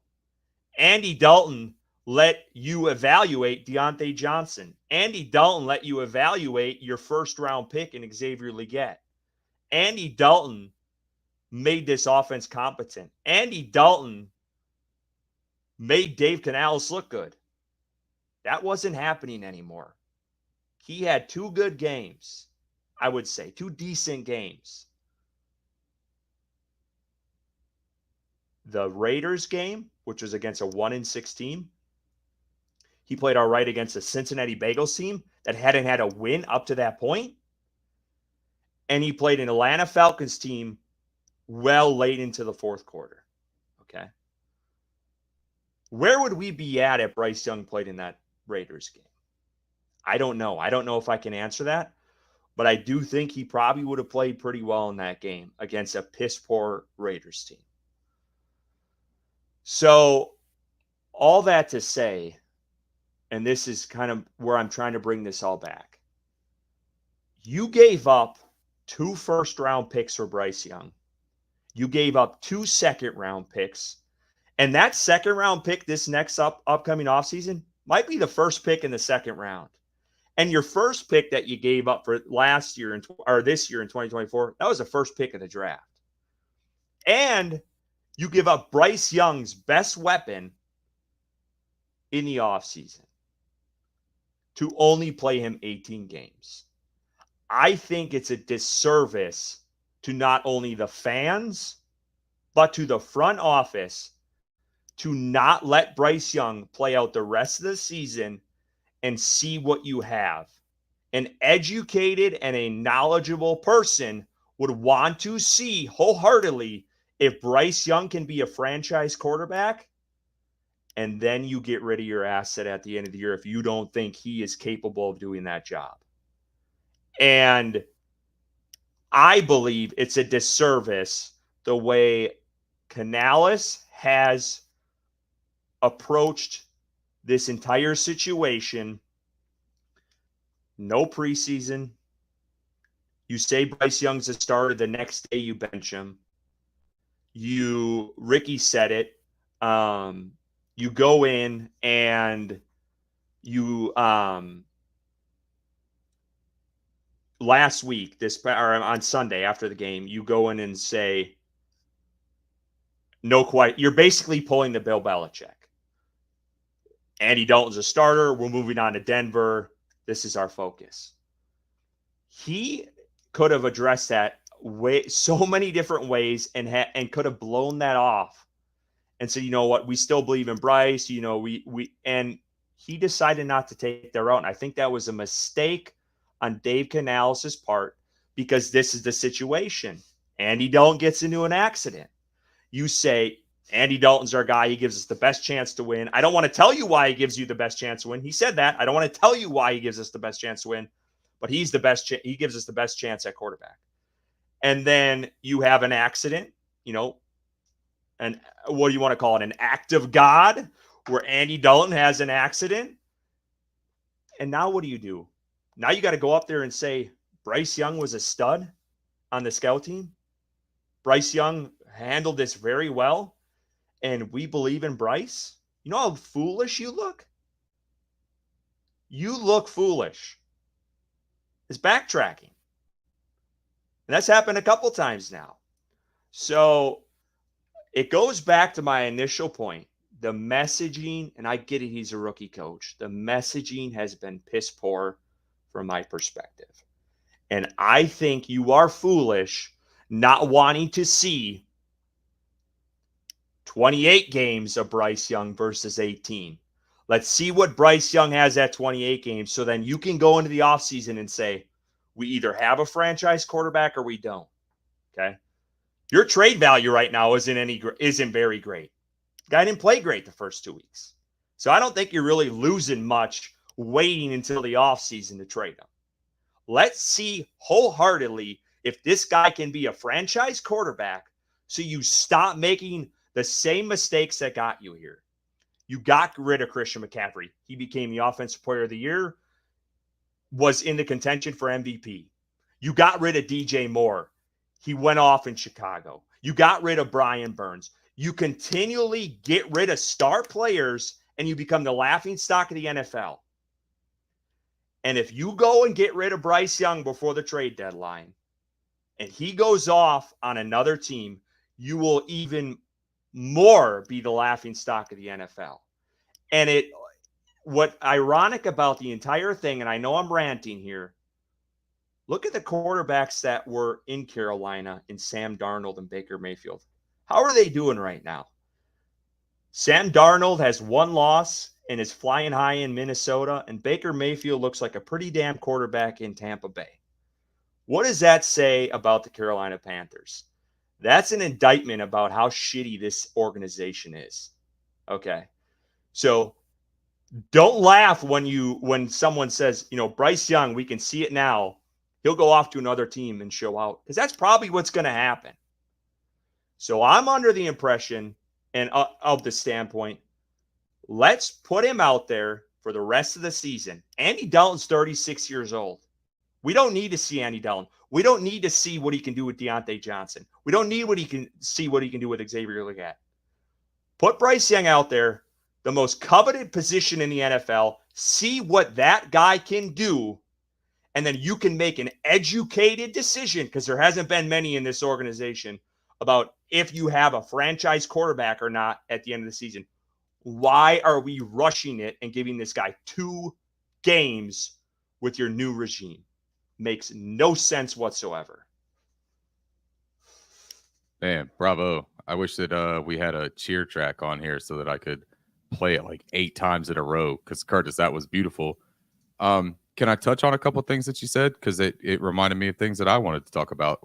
We're going to do this whole thing. We're going to talk through this process. So this is an ongoing, I mean, look, this is a topic that I think is so deep and has so many layers that when you start really getting into it, you get more frustrated as you think, right? You talk about the messaging, and we talk about just this Sunday. He was asked specifically, Dave Canales was, do you still have faith in Bryce Young? That was the wordage of the question. Do you still have faith in Bryce Young? And he looked at that reporter and he says, again, hypotheticals. This is about Andy, and we're playing the Broncos. I don't know if you guys know, what hypothetical means, but it doesn't mean what Dave Canales thinks hypothetical means. That's not a hypothetical question. Do you have faith in Bryce Young? It's not remotely hypothetical. You know what it is? It's uncomfortable for Dave Canales. And do you know why it's uncomfortable? A lot of it is because of his own doing, with the way that he has handled exactly what Curtis just spoke about. The messaging from saying Bryce Young was one of the main reasons, the first reason that I wanted to come to Carolina and take this job. David Newton asked him that at that introductory press conference. That's what Curtis was alluding to. He said, the more I looked at this tape and the more I thought about my evaluation of Bryce Young, I was so excited about coming over here and getting my chance to teach or to coach Bryce Young and to execute an offense with Bryce Young. When you won't say that you have faith in your backup quarterback, let's remove the fact that it's the first overall pick 1 year removed. Let's forget about that. Let's just say it's any other backup quarterback on a roster. If you ask an NFL coach tomorrow, do you have faith in your backup quarterback to come in and execute a spot start? Do you have faith in your backup quarterback? You know what that coach would say? Yeah, of course we do. He's on the roster for a reason. Like, we employ this guy because when his time is up and when his number is called, we have the utmost faith in him to come in and execute. He's putting in the work. You can say all the other things that Canales says, but not even saying that you have that for all of the ways. And I'm going to say something that maybe some people won't agree with and that they're going to think that I'm being problematic about. For the times that Dave Canales has blatantly lied to fans already, and he's done it, whether you believe he has or not, I'm going to tell you something. He's lied already about multiple things. If you want to lie about the things you're supposed to lie about.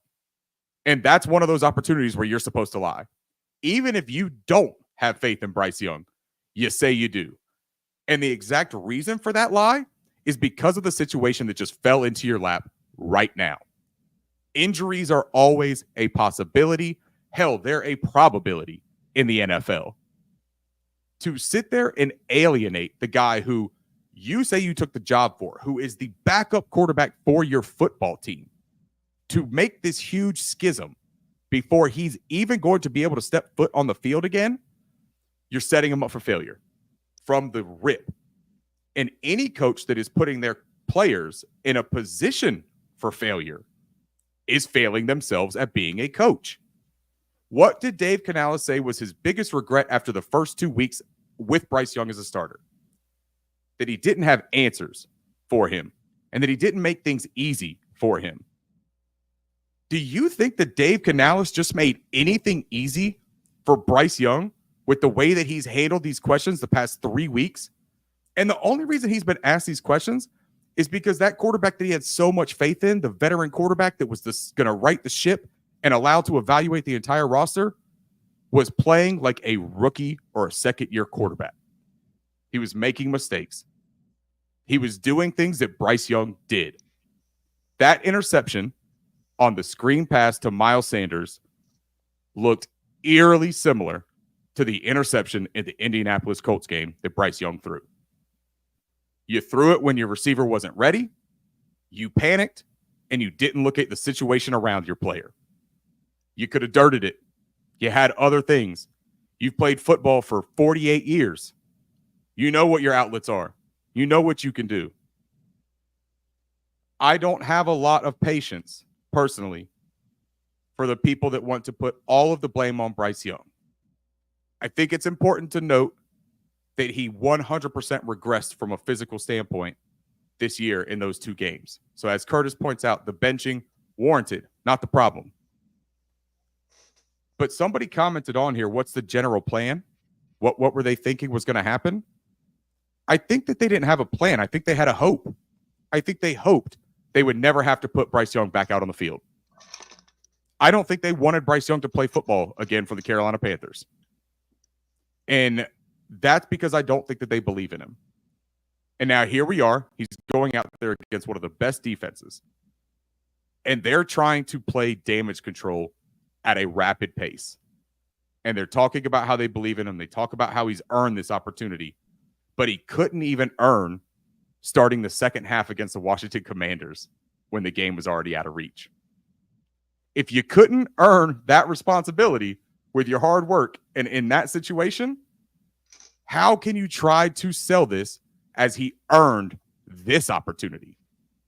No, he's going to try to bail you out now. That's what this is. Dave Canales needs Bryce Young to bail him out. If Bryce Young stinks it up on Sunday, Curtis, that doesn't change people's perspective on Bryce Young. It doesn't. That's what people already think about Bryce Young. If he comes out and he plays well, somebody's going to have to ask Dave Canales, so what was it again that you wouldn't answer earlier about Andy Dalton giving the better option? What was it about Andy Dalton that was better than what we just saw from Bryce Young against a better defense? What was it? Because I don't see it, right? You can sit there and say, though, the first 2 weeks were atrocious, man. They were also the first 2 weeks. How many really good quarterbacks look bad in the first 2 weeks of the NFL? A lot. We all talked about it. We all talked about how the preseason might actually be important for every team. Because you know who didn't come out sluggish and looking like shit? Andy Reid and the Chiefs. You know what they did? Played their guys in the preseason. It's a warm-up. It's a ramp-up. Everybody needs it, right? Yeah, that messaging, though, that's the real thing. I did want to bring up one comment here. It's from, and I'm going to be very biased here. This is from my favorite viewer that we have. This is my mother. And she says here, how can we believe anything being said by the Panthers organization? I feel Bryce is being thrown into the Lions den. Will this game help his confidence? And it's that last part that I want to touch on. By the way, hi, Mom. Will this game help his confidence? I don't think that anything is going to help his confidence unless he's ready to be confident. And that might sound like I'm just like saying some sort of hypothetical, like cute little answer, but it's the truth. It doesn't matter if he plays well, like statistically. It doesn't matter if he gets a win. How he approaches the football game, how he plays the position from an individual standpoint is determined by his internal confidence. He's already said he's not externally motivated. The only way that you can instill confidence in Bryce Young is by going back in the future, jumping in the DeLorean with Doc Brown, gunning it to 88, and having Dave Canales take back, 70% of the shit that he said about him in the past 4 weeks. That is the only way that you could do him any favors from an external standpoint. But can this game instill confidence? Of course it can. If he comes out and he executes at an even remotely adequate level against this defense, I think that it should help his confidence. I think that he should feel better about himself. But I don't really think that that's the point of it. I think the point of it is this organization has put this team in a position where there is no winning here. If Bryce Young plays really well, what's the outcome, Curtis? Can we talk about that? Like if he comes out and let's say he pulls off a win, where does that put us? I don't know. I don't know the answer to that because it could be a twofold where that boosts his trade value, or they say, oh man, this guy could be our franchise. So I don't know. And that's one point I kind of wanted to make is there's folks out there that are Panthers fans that just don't like Bryce Young from the jump. They don't want him to succeed. But if you're looking at it, and in our discussion right now is if Bryce Young plays well, it bodes well whether they keep him or not. You get a better trade value out of him, or you find out this guy is your franchise quarterback. So anyone who wants Bryce Young to fail as a Panthers fan is not a Panthers fan. Because that's the sole reason why. Because you can either trade him and get a good value out of him and boost his stock, which you want anyway, or you're going to find out this guy he's a pretty damn good quarterback, and he is what he was in college and in high school. So that, and we can talk about that. What was the original question? I'm sorry. I'm fired up. And you know what? Honestly, man, the original question might have been a dumb one because the more that I think about it, it's an obvious answer. I said, like, what happens if Bryce Young plays well, right? But I think that the answer, okay, let me pose this one, and you tell me if I'm completely wrong here. Chat, chime in on this as well. I'd love to hear your thoughts on this. I don't care if he plays well or bad. I think that the result of him being thrown in to start again, whether it was planned, whether this was part of their overall general plan, or whether this was just a shit occurrence that happened and it pushes the timeline 2-3 weeks ahead, right? Whatever. If he's playing, and now all these national media reports are coming out about there was always a plan in place. Diana Rossini, there was always this plan in place that he was going to play again this season. Ian Rappaport, right? All of the big wig names. If that was always the plan and now he's starting, I don't think you relinquish the job again. I think you ride out the rest of the season with Bryce Young. Because if you do the carousel at this point, right? It's a mess. It's a mess, dude. It was already a mess at the beginning, but you could sell it, right? And that was my gripe about benching him in the first place. And I tweeted this out, and people took it as like, oh, you hate Andy Dalton. No. Because I've seen Carolina make this mistake before, and it goes back to Frank Reich last year, where he started calling plays, then he went to Thomas Brown, and then backtracked and went back to himself, and it was a whole disaster. And guess who was QB at that time? The guy right on your screen, number 9. Okay? So this year, they roll out Bryce Young for 2 weeks. They're headed into a Raiders team who was not very, they weren't very good. They did win a pretty decent game against the Ravens the week before. But we know what their record is now. It's a hot mess. They trade away their best player. Okay? So you panic, bench Bryce Young, and I get it. There is Bryce Young, he deserves blame. And I don't discount that at all. And I know I wasn't touching on that a lot when I was ranting, but he deserves blame. He has definitely digressed this season, without a doubt. There is no denying that whatsoever. Go look at the stats. Did they look better against the Raiders? Absolutely. But they have fallen back to what Bryce Young has looked like. Right. Where did it get us, right? Yeah. So if you're already 1-6, you're already in a losing season. It goes back to my original point. Make an educated decision and see what you have in Bryce Young. Andy Dalton isn't the future of this team at 36 years old. Let's see what Bryce Young does this season. And then in the offseason, you can say, man, there's Shedeur Sanders out there. Man, there's Cam Ward out there. Maybe one of those guys is our answer. Or, man, Bryce Young really bounced back after the benching. This is our guy. Now we can go out and fill the 100 holes we have on defense. Now we can go get out and get another weapon for him on offense. Make an educated decision for once. Not a rash one. Not a panic move. Because you ain't winning. This season is lost already. You're the number one seller for the national media right now in the trade deadline. Who is Carolina going to deal out to other teams?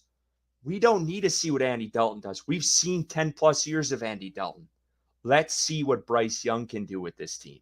You were brought in to fix him. Can you fix him? And if you can't, bring in your own guy and let's move forward. But to do this back and forth, and I agree with you, and this goes back to what you just asked, I think it's even worse if you go back to Andy Dalton after this week. I really do. Because this season is lost already. There is no expectations. Ricky and I talked about at the beginning of the episode. We're numb going into a game as a fan. Okay? We know it's going to be bad. Let's see what Bryce Young's got.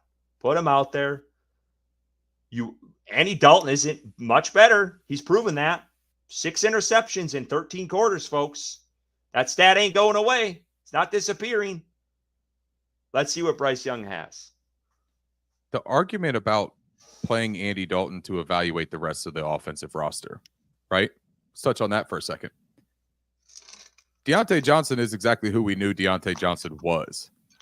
You're not seeing anything from Deontay Johnson that you're saying, wow, didn't know he had that in his bag. Or hey, I don't think that he's going to work out. What Deontay Johnson is the highest of wide receiver 2s imaginable and a fringe wide receiver 1, in my opinion. I think that he can I think he can be the initiator to an offense. I think 100% you can make him a target monster. And I think he would benefit from that, right? I don't have any problem with him being a high volume receiver for a football team. I think that's where he would strive. But let's look at what they figured out about Xavier Legette because of Andy Dalton. Did they figure anything out specifically because of Andy Dalton? Because here's what I'm going to tell you. No, they didn't. And you know why they didn't? Because he's not being integrated in a focal point of the offense. And this is with Adam Thielen out of the picture. This is with Jonathan Mingo falling completely out of favor. And Xavier Legette is lucky to see 3 targets in a football game. He's lucky to see 3 or 4 targets in a football game. This is your first overall pick, or your first round pick that you traded up so that you get his 5th-year option. And part about what we talked about, or part about what the media talked about and players did when they made the quarterback switch after week 2 was, well, now we have this veteran quarterback, so we don't have to think as much. We don't have to do as much different. We could just go out there and play, right? And Xavier Legette said, what did he say when he talked about Andy Dalton? He said, oh, man, yeah, I got a great relationship with Andy. He throws the deep ball, and that's what I'm best at, so I'm pretty excited about that. That's exactly what he said, right? He throws the deep ball, and that's what I'm good at. That's what I do, so I'm pretty excited about that. Has he thrown a lot of deep balls to Xavier Legette? I haven't seen any. He had the touchdown, right? He's had 2 touchdowns. Those were pretty close quarter type touchdowns. And you know what they also were? Kind of out of structure plays. That if you really want to think about it, is that a play maybe that Bryce Young makes as well? Probably. Right? Like that's what I'm trying to say, though, is that what have you learned about the offensive skill players that they told us was something that we needed Andy Dalton to tell us? What I've learned is that if you run the football, you have a better chance of playing complementary football. I've learned that Chuba Hubbard is a really good running back. I've learned that our offensive line was a nice allocation of the funds that we saved from not paying Brian Burns. The other thing about that offensive line, they're really only signed for like 2-3 years each. Like I know that Robert Hunt signed a 4, but he's got an out after 2. Damian Lewis was a 2. They aren't guaranteed to be here after 2025. So you're telling me that you want to sit Bryce Young for this entire year and learn from whatever Andy Dalton is doing. That's what you want him to learn from? That's what's best for him? I don't agree with that, first of all. But if he comes in and he plays in 2025 and he doesn't pick it up and he doesn't show improvement, you just kind of wasted 2024, right? You can get ahead of the game here by getting this look now. And you know what? To be completely fair about this, though, maybe Bryce hasn't cooked in the oven long enough. Maybe the turkey's not all the way done, right? But you can crank the heat. You could drop it in a deep fryer if you need to. You can change the method in which you're preparing that big bird. You can change it and you can speed it up. That's what you have to do here with Bryce Young. Maybe he doesn't get the full 18 weeks that you wanted him to sit and learn. Things happen in the NFL, man. Time to adjust. You can still coach a player. There is no law, there is no rule against coaching a player while they're actually playing football. Isn't that a crazy theory? You can still coach them. Practice still exists throughout the week. Like the guys that play on Sundays, they don't have to just sit out. They get to practice still. You still get to have conversations with them. It's not tampering. They're your players. Like this whole thing about there being only one way, but then you ask what that way is and there's no explanation for what that way is. I don't care for it, man. I don't care for the coded conversations. I think that with Bryce Young is on the field, it eliminates the veil that Dave Canales likes to operate from. I don't think he can shy away from questions about what Bryce does well and what he doesn't do well when it's out on the field in front of everybody. I think that he can sell everything he wants to about the hard work in practice and about how he's making the concepts come alive from Jaden Daniels. Hey, dude, if you got a quarterback that can make the Jaden Daniels concepts come alive, why the hell are you starting Andy Dalton over him? First thing I would ask, right? That's a crazy thing to say. He really helped us figure out how to play Jaden Daniels because he was, he brought all those concepts to life. Cool. Put those concepts in the playbook and let Bryce run them then. Like, what are you talking about, man? Bryce doesn't need to be doing the same things that Andy Dalton's doing. You told me that you were tailoring the offense to Bryce Young, but it looks a whole lot like an Andy Dalton offense. And you want to try to change out. This is something that somebody posted about Dave Canales talking about Baker Mayfield in Tampa, about how he eliminates reads pre-snap so that he doesn't have to go through 4 or 5 different progressions. If there's 4 or 5 different receivers in a play, he wants to eliminate that. I mean, that's a fairly common thing. That's not like some sort of Dave Canales specific idea. But also, like, are you limiting what you're asking your quarterbacks to be able to do? And now I'm not saying overload Bryce Young, man. That's not what you want to do. You don't want to overload him. But overloading him is on these small, meticulous details. Overloading him isn't telling him to go out there and play the position and giving him freedom. That's the way that you get the most out of Bryce Young. I honestly thought that's what we were getting this season. I think we all did. I think when we talked about this and we were so excited about this tailoring an offense to Bryce Young, I was so excited about a guy that believed in him and that saw what he had from a natural ability. Did he need to change some of his footwork? Absolutely. But what that was more to me was the urgency and the timing of the way that he executed his footwork, not changing the actual way that he did it. Trying to tell him not to be on his toes is why you see him jumping. You tell him to stay on flat foot, he can't. Look, this isn't a breaking news segment, guys. He's 5'10", maybe on a good day even. But it hasn't hindered his ability to play a position at a relatively high level. I get it, the NFL is completely different, but the size of the players in the SEC and the size of the players in the NFL, the height and stuff like that, it's not this like huge difference, man. It's not like he's playing with JV guys and now all of a sudden he's playing with, the NBA 7-foot centers. That's not what's happening. A lot of these guys that are in front of him are guys that played college football in the same damn league. So I thought what I was getting with Dave Canales, quarterback whisperer or not, I thought I had a guy that believed in the quarterback. And so maybe for me, the most disappointing part about all of this so far has been that I found out that the guy doesn't believe in the quarterback and that he took a job because it was a job. I don't blame him for that, man. I would take any money. I think we even said this on an episode before. I'd take any money that David Tepper wanted to give me. I don't care if it's a drop nickel, a drop quarter, whatever it is, I'll take it because I've given him a lot of my money. I'm wearing some of it. I've gone to the Roaring Riot tailgate, so I've had fun there. And then I've had to go into the stadium and pay $15 for a Mick Ultra. And then you got to tip them too because Tepper don't pay the people. You got to tip them too. So there is a whole lot of this that sucks. But not having a coach that believes in Bryce Young, I think sucks the most because last year I felt like Frank Reich didn't believe in Bryce Young. Felt like Thomas Brown did to an extent.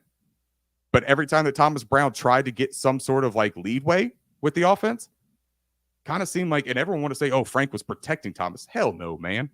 Frank was trying to protect him damn self. And it was a mess.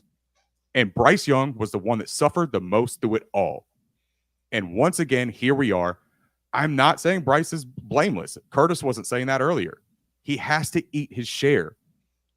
But you can't put everybody else's food on his plate and tell him to eat that too. That's bullshit. This is a 23-year-old kid that has found success in a lot of places. And I think that he could still find success in the NFL if he had anyone that gave a damn about putting him in the position to do it. Take him to church. That was beautiful. Yeah, I mean, I don't want to keep harping on this, but it goes back. My impression of Dave Canales when he came in was wear his heart on his sleeve. The guy's going to be truthful.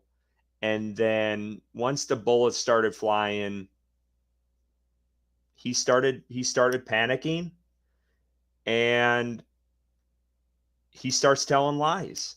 And that's where I have issues with. And I wanted to go back to this point you mentioned before, Ricky, about when he said that, excuse me, where he said, he was talking about Andy Dalton and he backtracked. He backtracked against Bryce Young after the week 2 debacle, and then he ends up benching him. And then he backtracks again this past weekend. So it's just this cycle of backtracking and, oh, I should have said that. And then he went before that, in between those two, he backtracked when it was the Chicago game. And I think this needs to be hit home because Bryce Young came in the fourth quarter, and I want to protect Andy Dalton. I want to protect my 36-year-old quarterback. And then that didn't sound good on Twitter and across the platforms. So then on Monday, he said, well, hold on. And Joe Person said, do you want to clarify what you said on Sunday? And, the PR guys talked him up and said, hey, yeah, this is what you need to say. And then Dave Canales said, yeah, actually, I thought it was a good opportunity for Bryce Young. So we see time and time again the backtracking, and we've seen that in past regimes, and it drives me nuts. And I'm not totally out on Dave Canales. I think this guy deserves more than a year. I really do, because I think the Tepper impatience with firing coaches every single year is not the answer. So I'm of that mindset. But Man, and I I could know say you struggle with that, and Yeah. I know you struggle with that. But you really cannot get ahead if every year you're firing guys. You cannot in the NFL. I could agree with that And 1000%. David Tepper has done that time and time and time again. So I think you need to see that through, as much as that sucks. But the messaging is so key. And I don't think coaches realize that enough. Like, you gotta be out in front of that, because you create this mindset and then you go back on it and it just looks really bad across the board. And I didn't think we were going to get that with Dave Canales. I thought he was going to be a straight shooter. Right. And he hasn't with Bryce Young. He has not. Watching him try to dovetail those questions on Sunday, and for the most part, I thought, sometimes I was like, all right, like he's pulling the Bill Belichick, like, we're on to Denver, we're on to Cincinnati. But then when you nailed the question, when he was asked, do you still have confidence in Bryce Young? Even if you have to lie, you gotta say, That's when you lie. Yes, we believe in him. Because one, that's gonna raise his stock value too. Like, we still believe in this guy. We still think he can be a viable option as a QB. But to go out there and say, "Nah, we're focused on Denver, Andy Dalton's our guy," like, man, that's a hypothetical question. That's not a real question.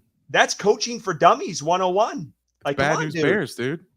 So that's Billy Bob Thornton drinking shot glass or shots of whiskey out of the flask, sitting on a little league bench, man.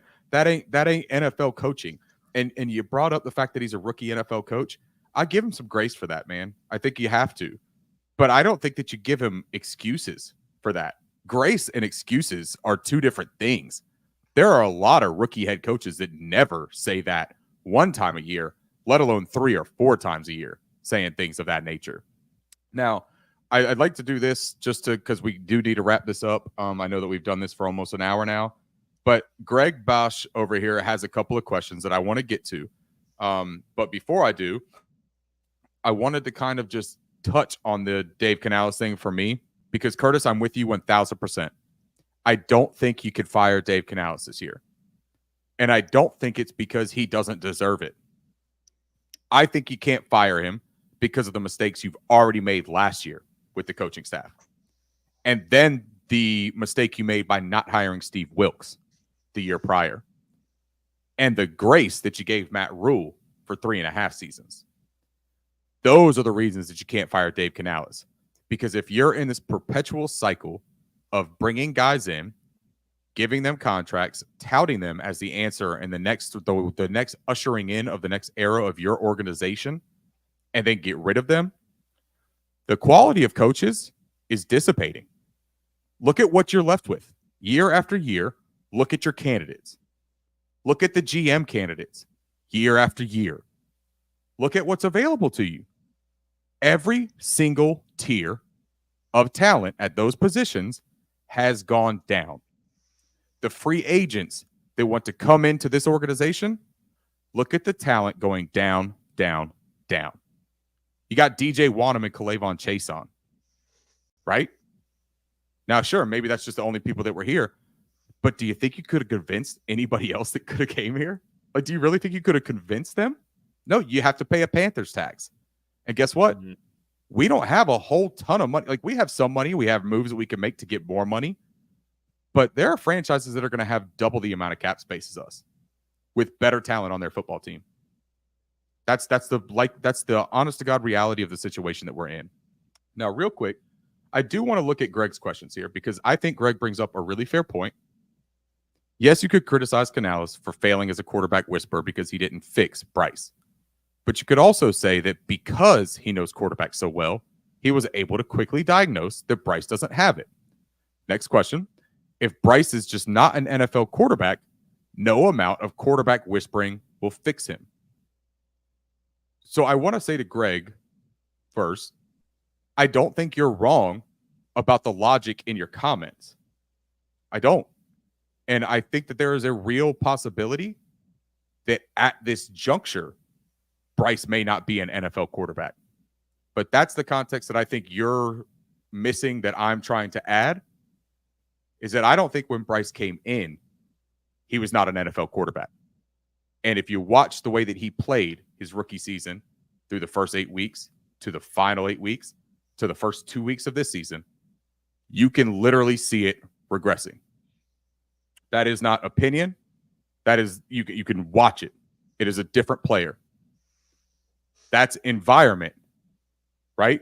That's not just like your nature. That's environment. His nature was what you saw before. His nature was what you saw in those first 8 weeks. What you have seen since is the product of his environment. And yeah, he is still part of that environment. An ecosystem involves everything in that environment, right? Bryce Young plays his role. No one here has tried to give him away from that. But I think that when you ask, how can you criticize Canales? Pretty easily. If you want my honest opinion, I can criticize him pretty damn easily. He has laid out the foundation of what he came here to do and why he came here to do it. And he's kind of like, what, 0 for 3 on those? Stubborn with the run. Bryce Young was the reason that I'm here. And instilling an identity and a culture to this football team. Those are the selling points. Let me ask this question. Chat, chime in. Greg, give me your answer to this.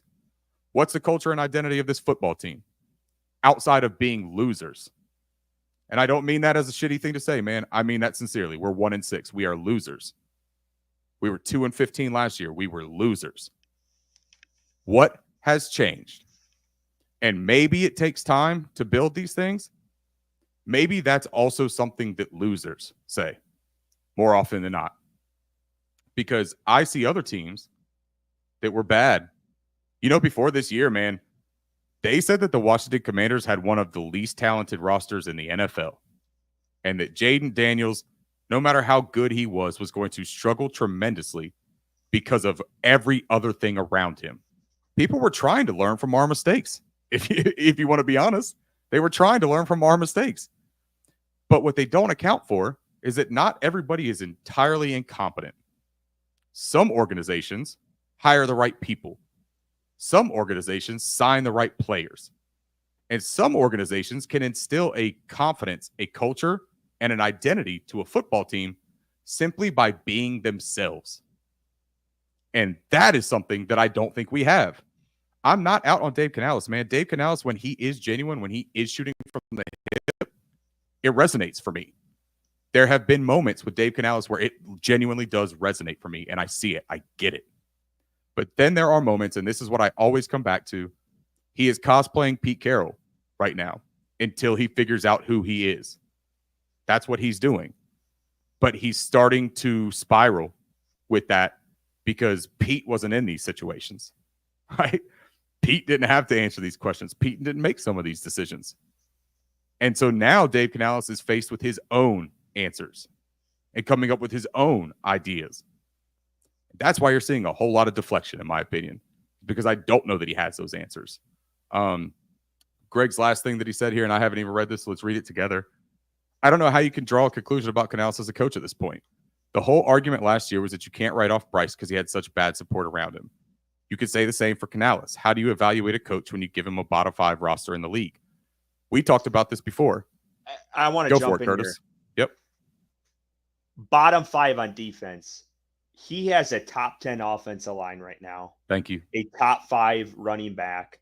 Thank you. And a better wide receiver group than last year, and they are still bottom 5 in the league offensively. Thank you. There is no excuse whatsoever. This is his bread and butter offense, and they are bottom 5 in the league with a better supporting cast. There's your answer. I want to go to someone else here quickly because this kind of brings me to one of my points I want to break. I know we're going along on this, but it deserves to be said. And that's on Jay. Oh, well, we'll go to Greg because Greg's chatting while we're talking. I don't disagree. I just think the roster management over the past 3 years is much bigger contribution to the current level of trash we're seeing than Canales' coaching. You can't coach your way out of lack of talent. Thank Thanks so Yeah, and much. I hope Greg knows, man, that like we were literally just replying to the comments. Like I think that what Greg brought up were really worthwhile points that should be discussed because it is entirely unfair to throw everything one direction and not talk about the entire situation. So I appreciate Greg, man. I want to go to JP's comment because this guy deserves blame. And some people, crazy enough, still defend this man. And I cannot wrap my head around it. And that's David Tepper. I think this all starts at the top. And I'm going to go on a little rant for this for a little bit. And then we can kind of move on. But cheers, first of all, before you do it. A little whiskey when we talk about David Tepper. Well, I got beer. I don't have whiskey. And we got 600 viewers. Cheers to 600. Yeah, I'll cheers that. But David Tepper, it starts at the top of the food chain. And ever since he's been the owner of this team, he's been impatient. And I think that trickles down throughout the organization. And that's why, honestly, once Bryce Young was benched, I'm like, this reeks of David Tepper. This is an impatient move for an organization that history shows under David Tepper. It's a we're rebuilding, but it's a win now approach. And you can't have both. You can't have both in this league. You're either rebuilding or you're winning now. And it was always the push and pull from David Tepper.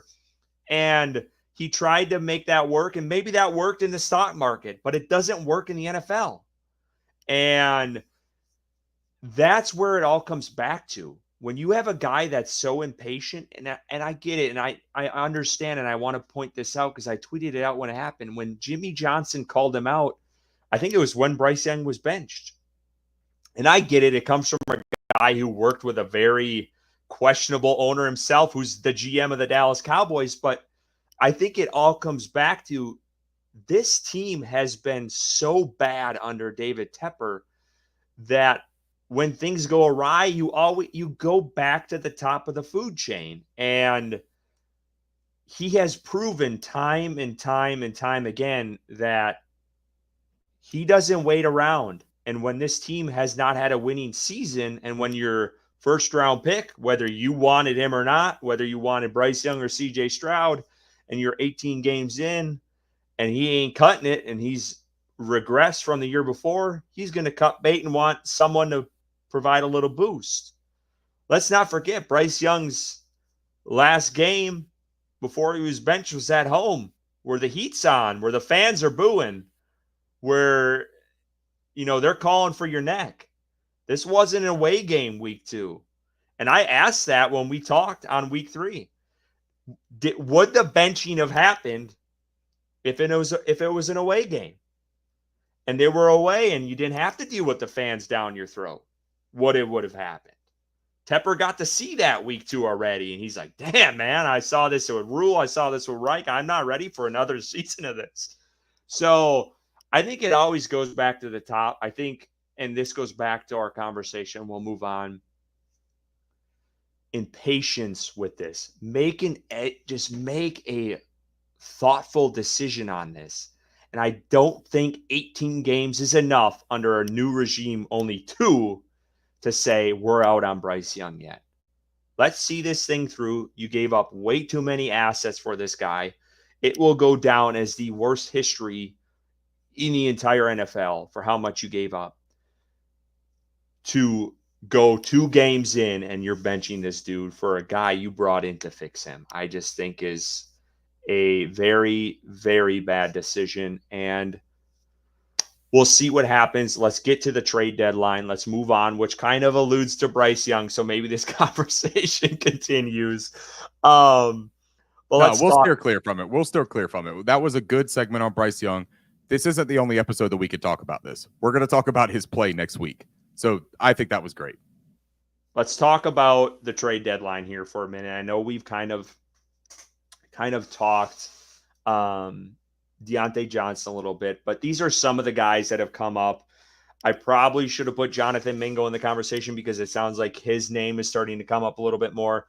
But I think, Ricky, both of us can agree across the board. I know folks are lovey-dovey over Justin Fields, But Carolina, without a doubt, should be selling at the deadline. If you think otherwise, you're insane. I'll just put that out there. Thoughts on the trade deadline? Who would you want to see them get rid of, Ricky, and at what price? Hey, so here's the really interesting thing is that the Bryce Young being the starter again, if that's going to be a long-term thing for the rest of the year, it changes who I want to see dealt at the trade deadline as well. Because Adam Thielen is the only wide receiver that Bryce Young has any rapport with.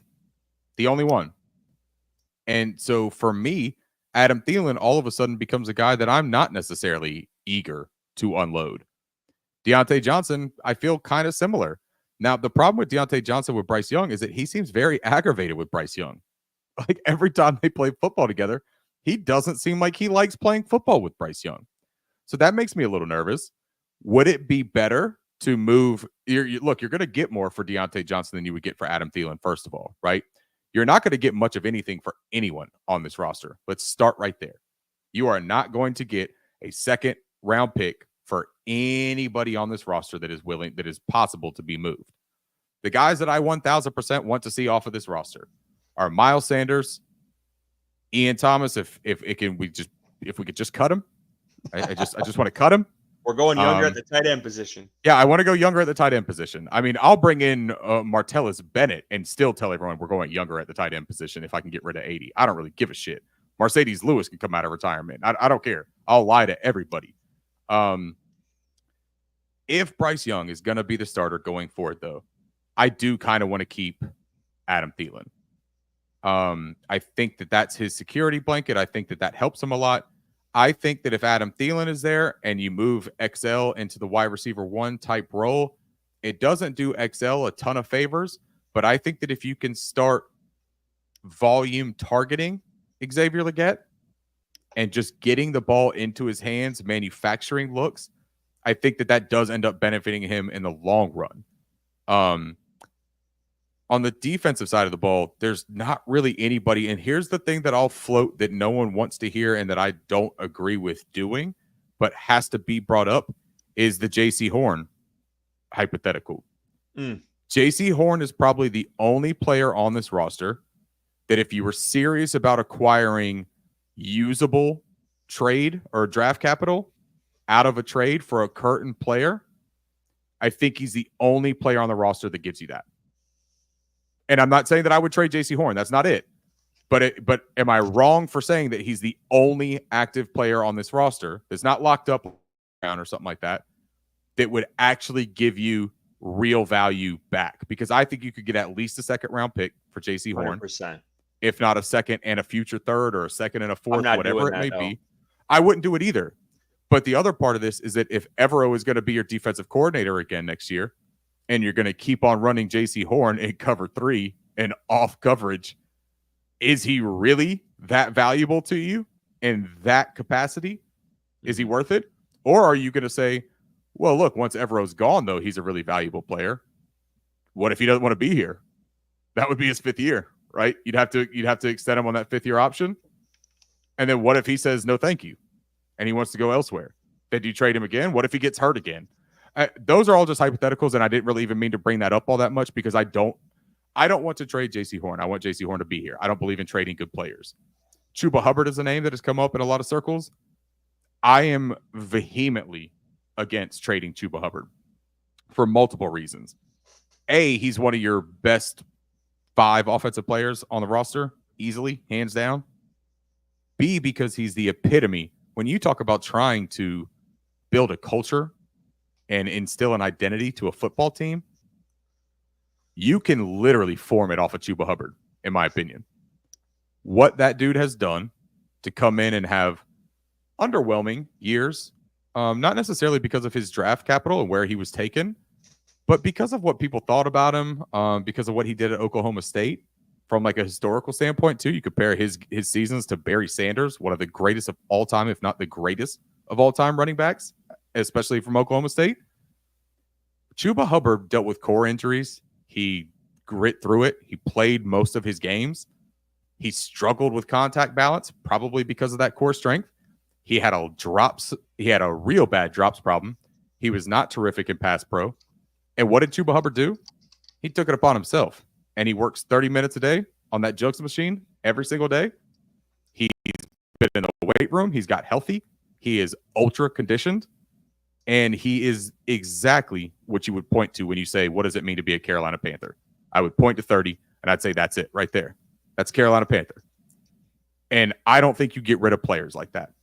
When you start getting rid of players like that, Frankie Louvu, when you start getting rid of players like that, you start feeling the effects. You could talk about Frankie Louvu not being a good tackler and how he didn't want to be here. He wanted to go and play for Dan Quinn. So never mind. Different thing. I was about to get really pissed off, Curtis. Did you hear it? Like the whole tone of my voice changed. I was about to tail off of that pissed off. No, because I think we just saw it with Washington though, and like people want to point to it and say, well, Frankie Louvu is a bad tackler. He's bad in coverage. He changes games, bro.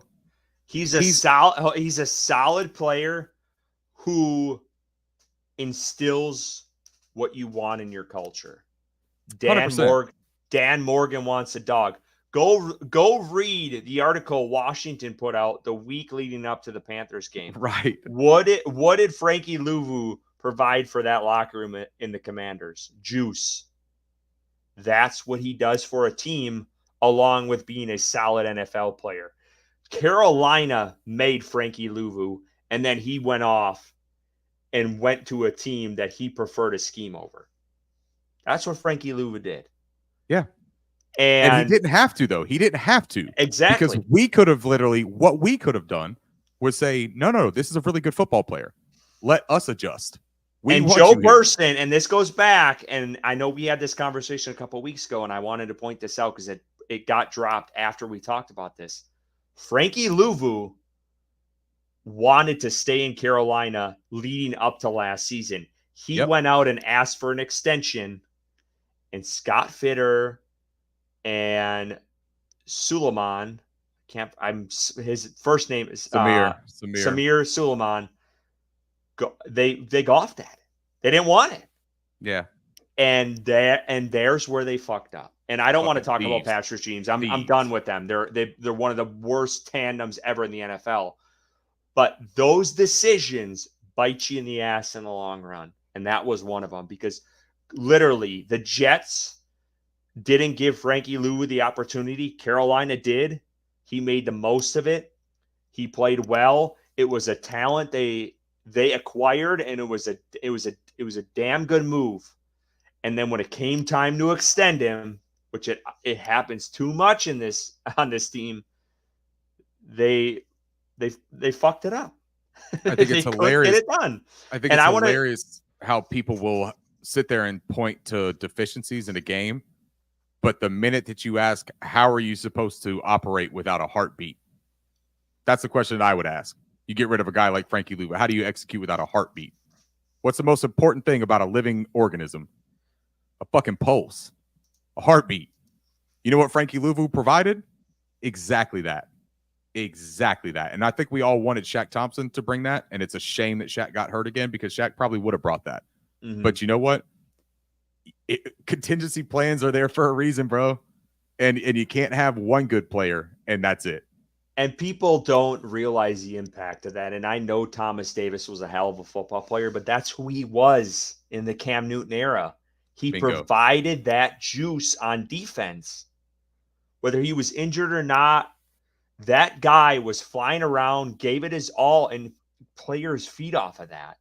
And Carolina's missing that right now. Shaq's not out there right now. He's injured. And you need guys like that on a team. People don't realize the impact that plays. And that's what Frankie Louvu had last year. Between him and Burns and JC, they brought that juice. JC's really the only one on defense that brings that juice this year. Yeah, they want to try to put that burden on a rookie in Trevin Wallace, which is crazy. Who doesn't know what down he's on? Who's not sure? Thank you. Yep. But we swayed. What's your feeling here on the sellers market? Yeah, I want to 100%. It's a fire sale at this point. It really is. Would I like to keep Deontay Johnson? 100%. I think he's a hell of a talent. I think they should have already signed him to an extended deal by now, because I think it's a little late at this point. And I don't know if he gets something done before the season. And from all reports, it's just I trust Jonathan Jones he said today this could be his last game as a Panther this weekend. So I think the Chiefs were probably your best bet to get some value out of him. They obviously made the trade today, so I don't know where he would go. Maybe San Francisco, maybe Pittsburgh as a possibility. I don't know any other teams off the top of my head. What about the Cowboys? Dallas, maybe. I don't. Maybe. I guess I never I don't thought know. about them. There has to be like this dark horse that no one is thinking about. There right? was a team that I thought of today, and I can't. It's escaping me right now. The Baltimore Ravens. What about them? Yeah, I mean Tank Dell just injured his ankle. I'd love to know what the extent of that ankle injury is, because if they're sitting there and they're going with Rashad Bateman for the rest of the year, I want to talk about JP quick. I don't see Carolina's not going to do division trade. I can't imagine that, dude. I think that seems crazy to me. But it would make sense for Tampa, but I think that inter-division thing makes no sense for Carolina. I wouldn't do it. But go back to Baltimore for a second. Who do they have outside of Zay Flowers at wide receiver? Yeah, Rashad Bateman. I think they have I don't know if they still have Nelson Aguilar. I don't know if he's still on the roster over there. They run a bunch of 12 personnel, so it's Mark Andrews and Isaiah Likely are literally two of their top receiving threats. Justice Hill gets a little action out of the backfield, but yeah, no, I mean they literally run mostly 12 personnel for most of the time, anyways, or not mostly, but when they run 12 personnel, that's their most effective offensive set. So for the most part, man, it's Zay Flowers, Rashad Bateman, and I think that they still have Nelson Aguilar on the roster. I'd have to double check that. And they make sense because you got for a team, and I don't want to talk about other teams, but the Chiefs went out and just got their guy. It would probably be more fun to talk about other teams, Curtis. The Buffalo Bills just went out and got a guy. You need to match that. You're trying for a Super Bowl. You need to match that. You can't just sit around with Zay Flowers and Rashad Bateman. That ain't going to get you to a Super Bowl. Right. And that's where they're at. So that's on Deontay Johnson. Miles Sanders, without a doubt, if you can get someone to maybe eat some of his contract, I think Carolina's going to have to eat some of that. You got to deal him probably for a 6th or 7th rounder, which sucks because he's, I think you got to deal him with a 6th and a 7th rounder so that you can get a Whataburger back. Yeah. I don't think you're getting anything from Miles. What I'm saying is it sucks based off the contract they gave. Right. Well, you see what the Rams are trying to do with Cooper Kupp right now as well, trying to trade him, and they're the asking price is a second, but they're saying that they'll eat all or the salary part of that. They'll take on that salary to entice teams to take that on and give them that allocation. That's what the Carolina Panthers are going to have to do with Miles Sanders. But the problem is the return won't be a second. We're going to have to eat the salary to get a 5th, 6th, or 7th round back. So we're going to get stuck with that money, and we're still going to get a Jaden Crumedy for it. Other guys, Chuba, I agree with you. I think Jonathan Brooks and Chuba Hubbard are the future for this running back room. And I want Jonathan Brooks to come back, bro. And I think they would be foolish to get rid of Hubbard. And I disagree. I think someone in the chat said Hubbard doesn't want to play here again. The reason Hubbard has had a chance in this league is because of the Panthers, I believe. I don't know if many teams would have picked him up, and he might have went later in the draft, but Carolina gave him a shot. And I think that gives him a little bit of weight, or it gives them a little bit weight in contract negotiations personally. From what I have heard people allude to, shout out to my old co-host, Alex Bryant, for Kitty Lit real quick, because I'm going to use his favorite saying here. When people talk, listen. Every piece of information you could gather about Chuba Hubbard and the way that this organization has talked about him and how he has talked about this organization, he wants to be here. I feel very confident in saying that, to be completely honest. And that's not a sourced opinion. That's not any kind of inside information. But I am going to tell you that I do feel extremely confident when I say that I think that Chuba Hubbard would like to be here. And the only way that he is not here is if it's not a mutual feeling from the Carolina Panthers organization. 100% agree with that. 100%. So I would not trade him whatsoever. Clowney, what has he done? If you can get something, I'd let him go. What has he done? Name's great on paper.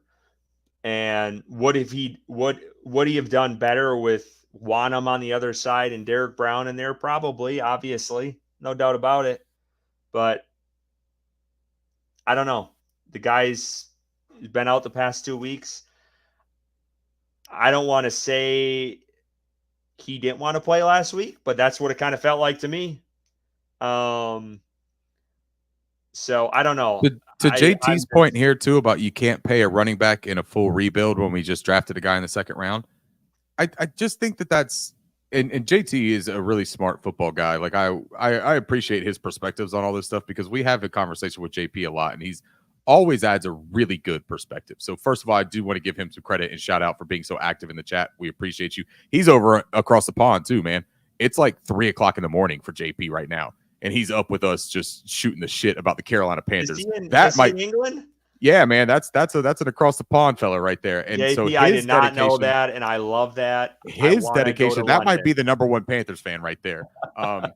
But saying that we can't pay a running back, I think that what you're kind of like glossing over though is that he says 4:22 a.m. What we're glossing over though is that the amount of money that you're paying that running back in Chuba Hubbard, when you have this cost-controlled running back in Jonathan Brooks, you're talking about a 2, maybe 3-year deal for Chuba Hubbard that will cost less than it costs to have Josh Nijman as your backup right tackle. And one thing to tail off of, too, is I don't know if the league values Hubbard like the Panthers do. I don't think so. So is he going to be really that much to keep around? I don't think he is going to be. I don't think the way this team is played, I think some of these guys are kind of overlooked. I feel that way. I do. I don't think a lot of people value Hubbard as a valuable back in this league, even though he's putting up top 5 numbers. Shout out Panther Bo too for calling JP a real true Panther sicko. See, look at what we're doing, man. We're bringing people together at 11:25 in North Carolina and 4:25 in England. And then one more I want to talk about while we're on the trade deadline is Mingo. I tried to give him the benefit of the doubt last year, but he has gotten opportunity more than Bryce Young. Can you believe that? Mingo has gotten more opportunities than Bryce Young, which is it's laughable. It really is, guys. It's crazy. I would send that guy for a bag of chips. I really would. I am out on Mingo. I didn't think I'd be at this point this year because I mean, I remember tweeting about him in training camp. Like, had a hell of a he played well in training camp, had a great off season apparently with Steve Smith and all this stuff. And I think it's time to cut your losses there and move him on. I think it was Jeremy Fowler put out something on ESPN Plus today that I pushed out on our account on Twitter. So he could, need a new team, and that could happen. We'll see. But I'm sorry. I got to jump in here for a second, Curtis. Who is trading for Jonathan Mingo? Who's trading for Jonathan Mingo? We just sat here and talked about Miles Sanders. Miles Sanders at least has Miles Sanders, a 7th rounder for what? We got ISM for a 7th rounder. ISM did more for a football team than Jonathan Mingo's ever done for the Carolina Panthers. Like, I just have a really hard time believing that there is a even like remote semblance of a market for Jonathan Mingo. I think that when you see these reports about Jonathan Mingo's on the trade block, you know who that's coming from? The Carolina Panthers. Yeah. And Jonathan Mingo's representation. And they're like, help. Like we'll literally, man, we'll throw in, Carolina salted peanuts.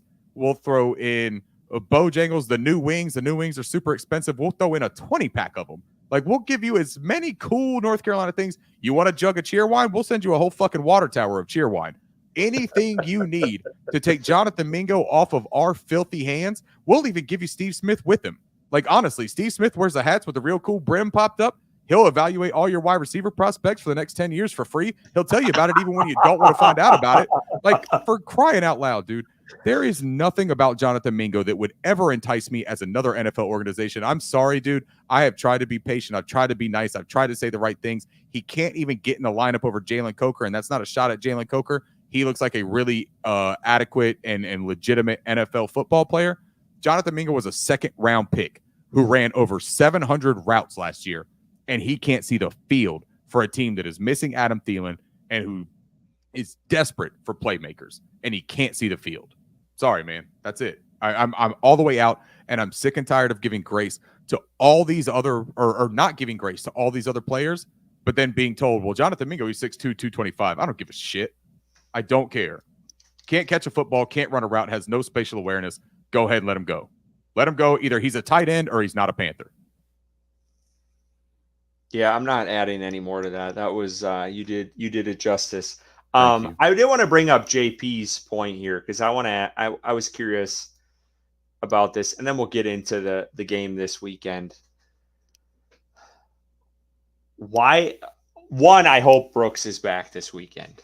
I don't know where you're at with that. I think obviously all of us want to see him. It would be cool to have Brooks and Bryce back in the same game. I think it would be the cherry on top of what all has transpired this week. But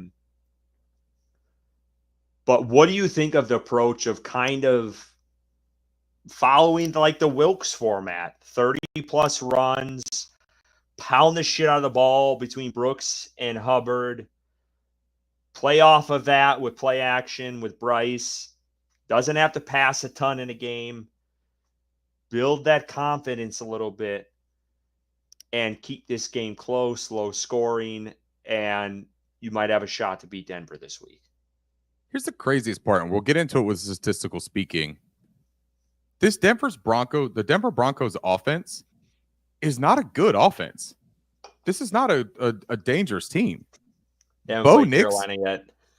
no, exactly, and that's the kicker, right? That's the equalizer. That's the awesome Denzel Washington movie. That's the equalizer.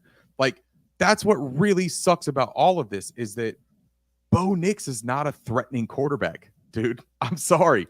If you watch the games, don't just look at the stats. And actually, shit, for Bo Nix, you can look at the stats, and it'll tell you he's not that good of a quarterback. 5 touchdowns, 5 interceptions.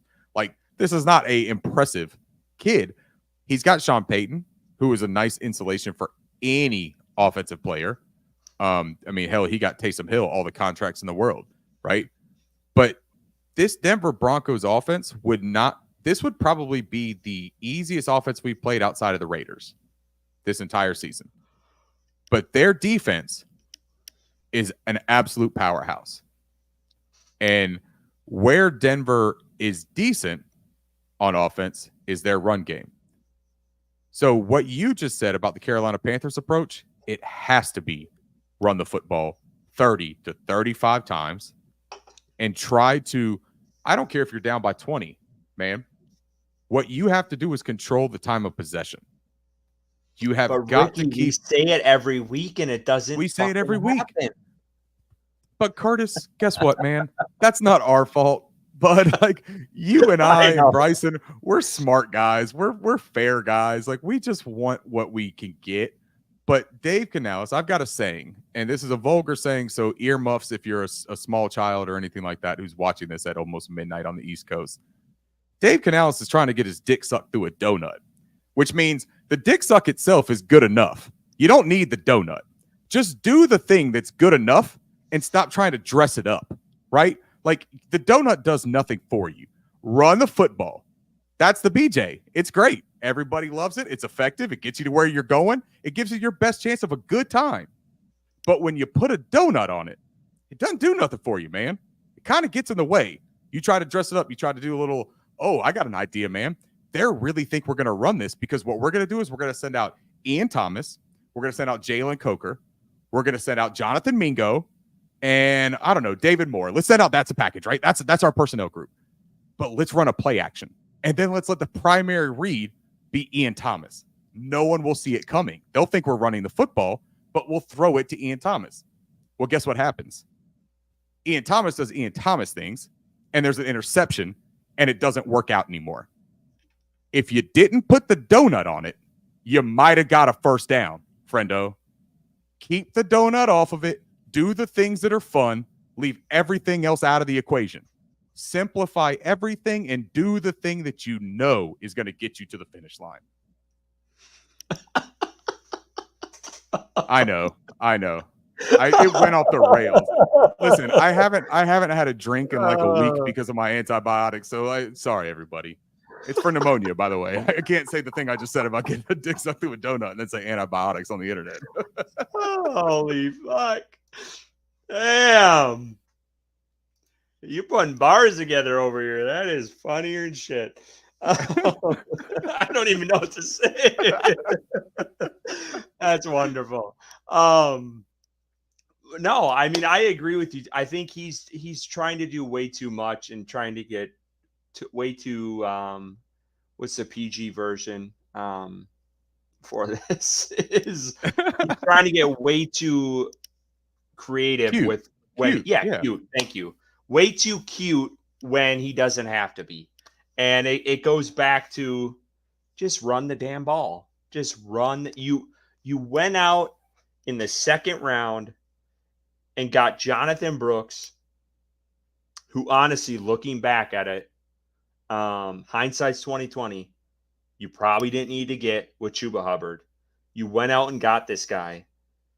And now you have a really good run game, and you're going to insert him into the lineup. And without a doubt, you cannot go in and run only 20 times a game. You just can't do that. The investment you made with Brooks, there's no reason why they're not running 30 times a game. I don't care what the score is. Run the ball, time of possession, control the clock.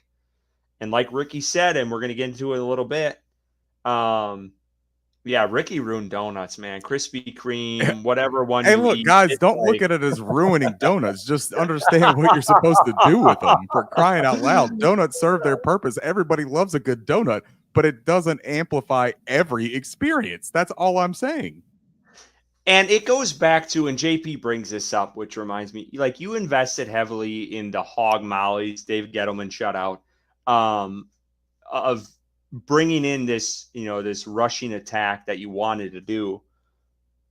Go double down on that investment. Run the damn ball, run it 30 times a game, limit the passing if that's what it takes. Let Bryce Young be that distributor, the Steph Curry that you wanted him to be in the first place, the Brock Purdy, whatever you want to call it, wherever you want to put the title on, and just let him do that and see if and they get away from that so much. So let's get into the game itself this weekend, because we're running long here. I knew this was going to be a long one, but it's okay. While you bring up the slides, I'll get into Carter's latest question, which is very relevant. Is your mom proud of you? She really is, Carter. That's the really funny part. My mom was here in the chat. She'll tell you I've been a degenerate since I was a young boy. So this is no shock.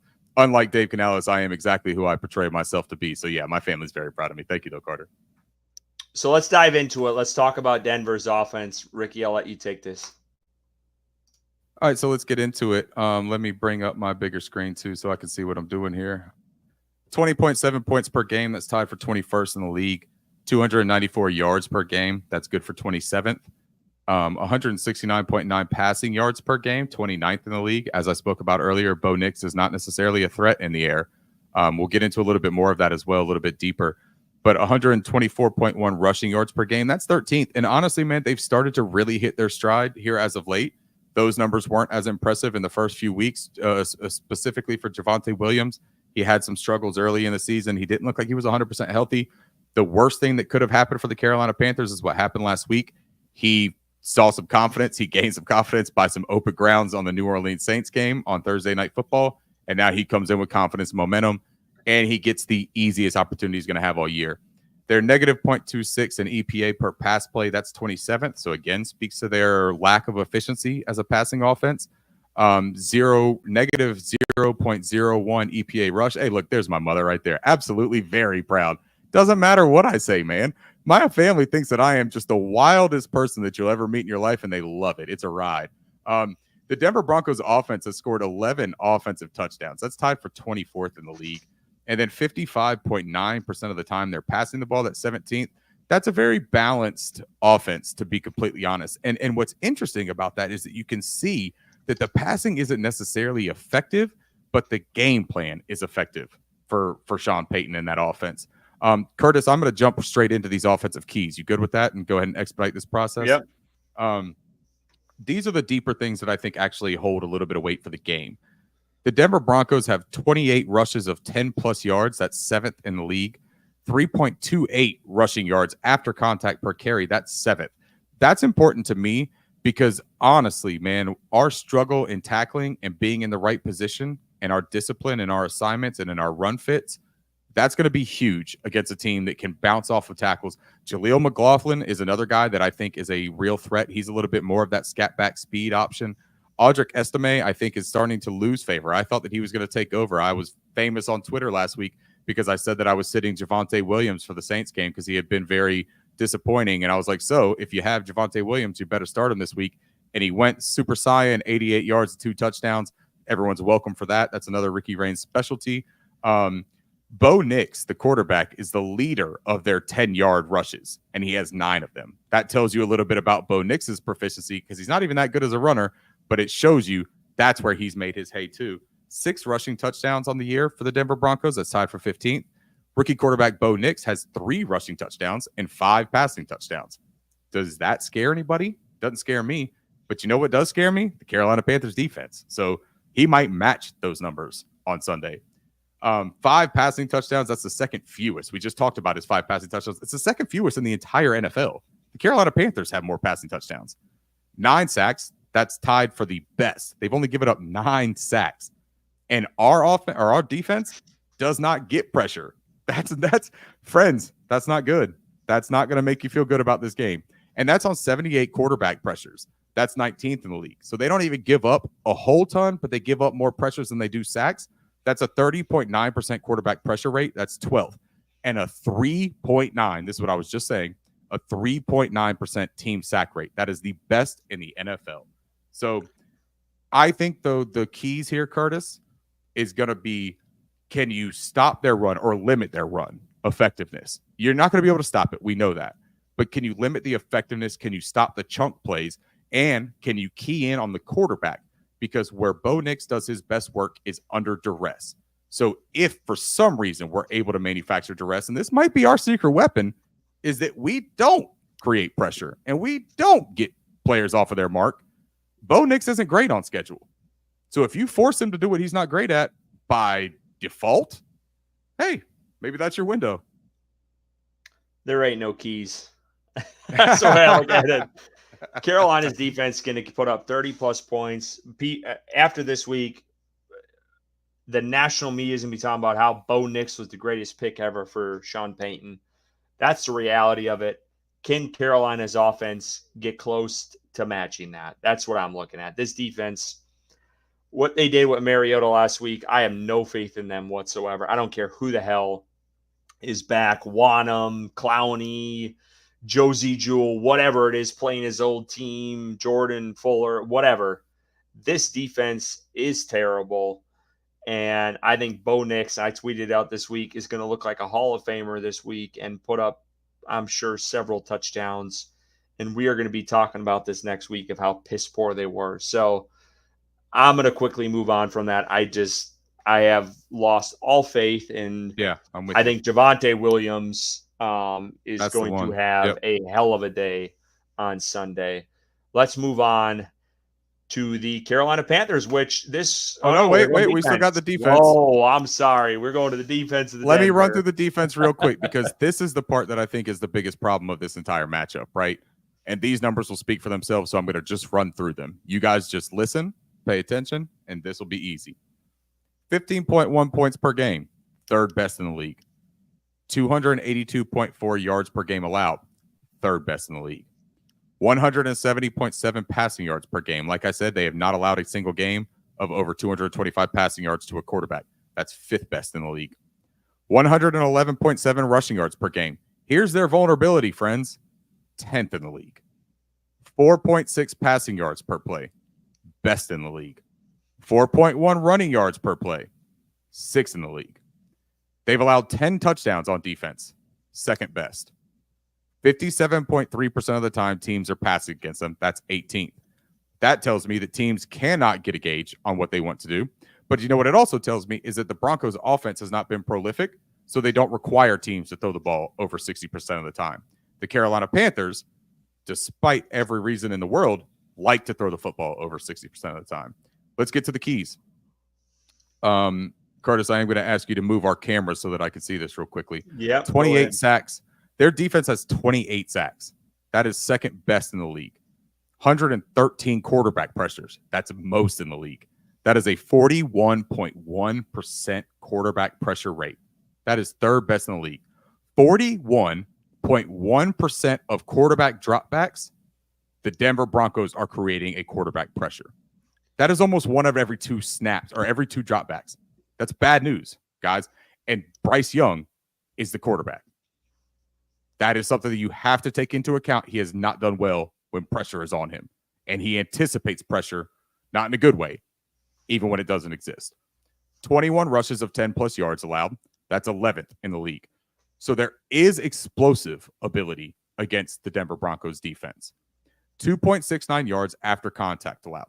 That's tied for 5th. That goes into that 10 yards plus for rushes, right? They do have a vulnerability there that if you can get to that second level, the way that they crash on defense and the way that they send that blitz, and we're about to talk about that, the way that they send extra defenders, it leaves them vulnerable at that second level. Talking about the blitz, 41.8% of the time they are calling a blitz. That is second highest in the league. They've allowed 4 rushing touchdowns. That's tied for 5th best. And they've allowed 6 passing touchdowns. That's tied for 5th best. This is a stingy defense. If we want to make a hay against them, not make a hay, if we want to make hay against them, it is going to have to be with a commitment to the run, being stubborn even when things are not working for the sake of the bigger picture. If you panic and you move off of something that it's not working, this will turn into an absolute blowout within the first 30 minutes of this football game. Yeah, and we've been talking about this literally for the 2.5 hours where you have Chuba. Do we get Brooks back this week? I don't know. I hope so. But again, it's a team where Carolina, they have deficiencies against the run, which has been the way the last couple of weeks, and they have not taken advantage of it. Now, did they run the ball more this past week than they passed? Yeah, they did. I think it was by like 2 or 3 plays. But overall, Dave Canales needs to commit to the run and commit to it early. And I think if he does that, there is a shot this game is closer than expected. But in the end, I still think Carolina's going to get their ass kicked. Yep. If I'm being no, you're right. And so with that in mind, let's just get right to it, right? We're going to really simplify this for you guys this week because I am sick and tired of spending a long duration of time, of my time, of Curtis's time, of Bryson's time, and of all you terrific people that sit here and watch our show on a Wednesday night at almost midnight. We got 700 of you sitting here hanging out with us. Appreciate every single one of you. I'm not going to waste your time this week. Guess what I've done?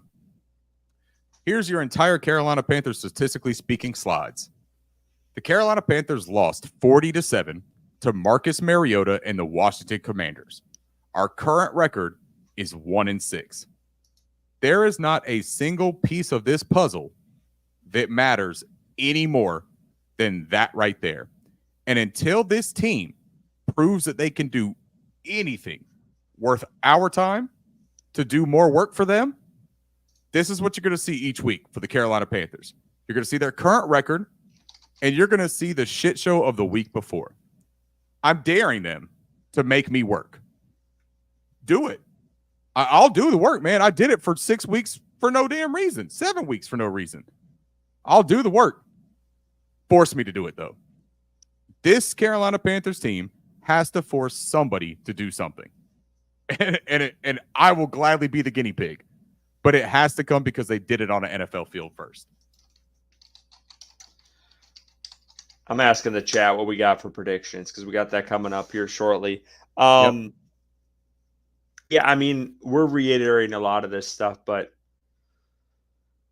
the defense is decimated. I don't care who's back this week. I think it's going to be a long road. It's going to be tough sledding no matter who the hell is in there.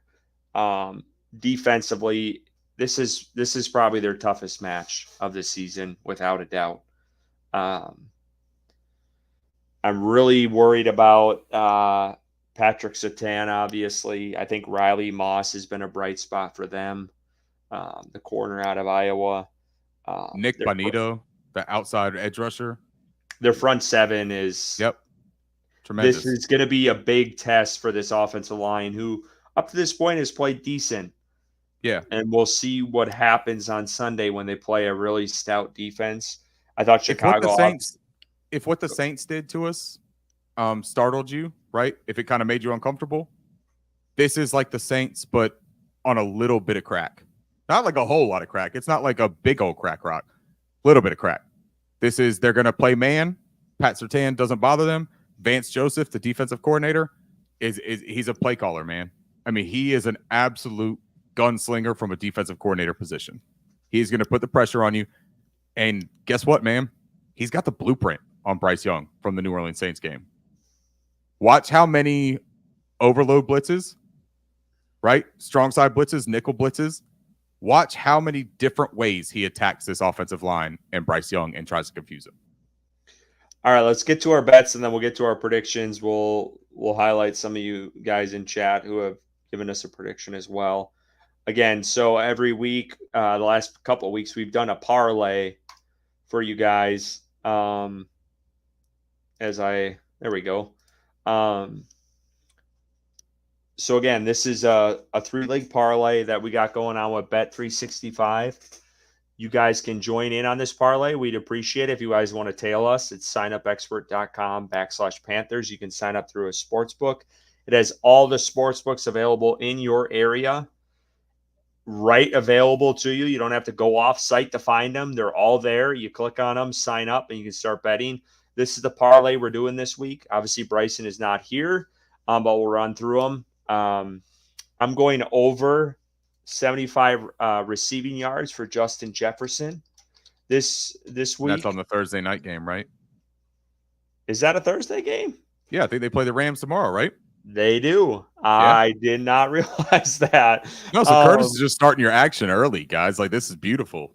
So we'll drop this. We'll drop this tomorrow morning since it is that early Thursday night game. But if you look at literally since week 2 of this season, Justin Jefferson has went over 75 yards in the last 5 games. 5 of 6, he's went over 75. So I think this is a pretty good possibility. He is playing the Rams, and I do think he does exceed that pretty handily, to be honest with you. So I'll take Justin Jefferson over 75 receiving yards. Bryson, he's sticking on. Actually, he's going with the Panthers this week. This is oh man, I can't do this, Curtis. And I don't know how to put on a brave face for this one.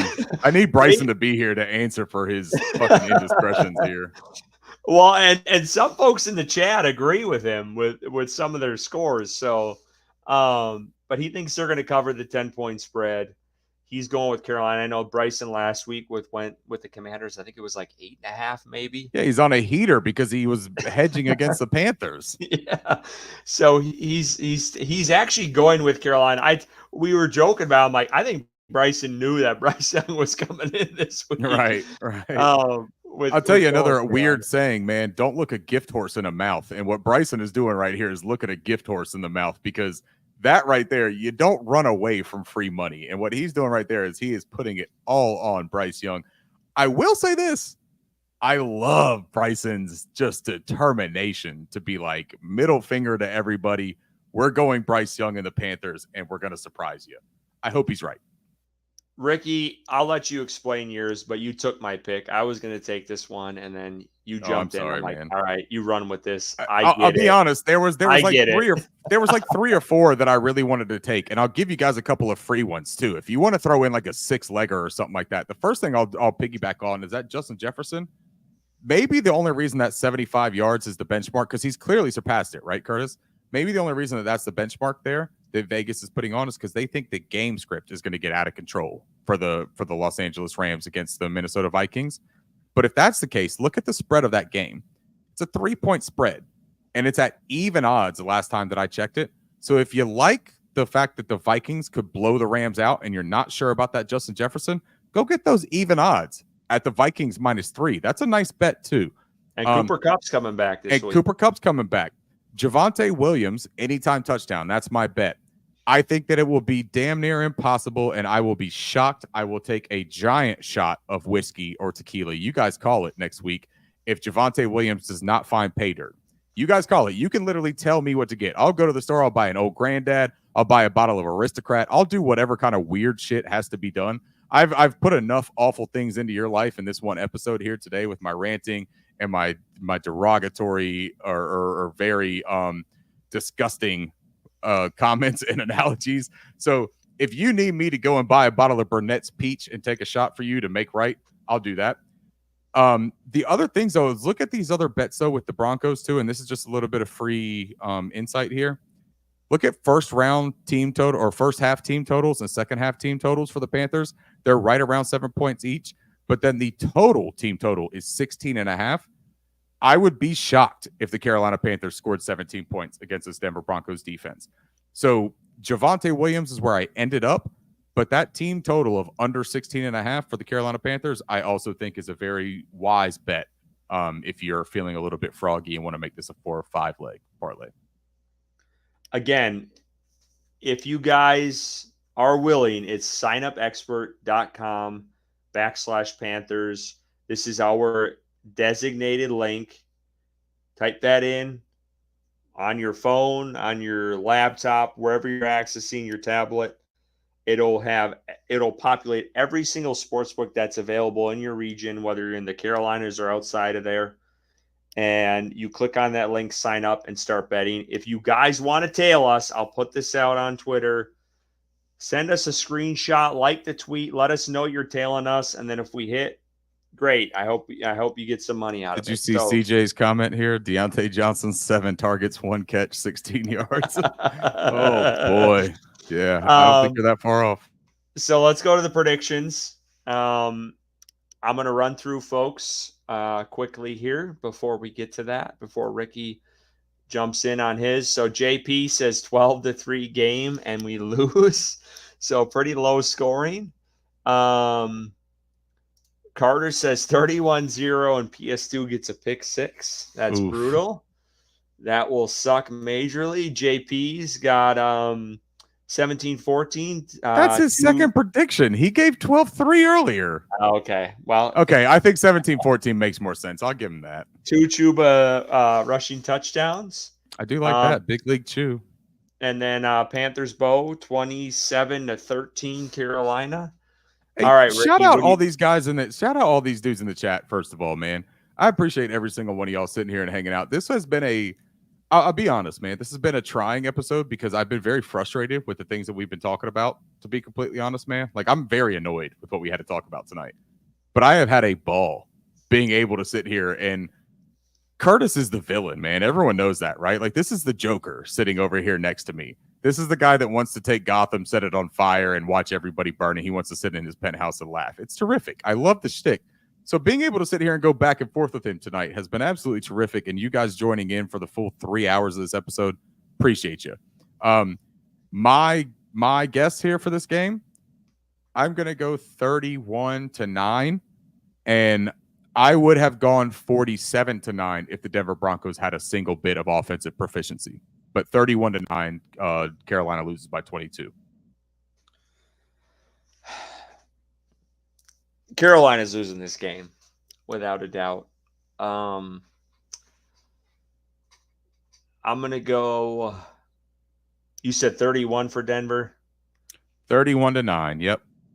I'll go 35-17.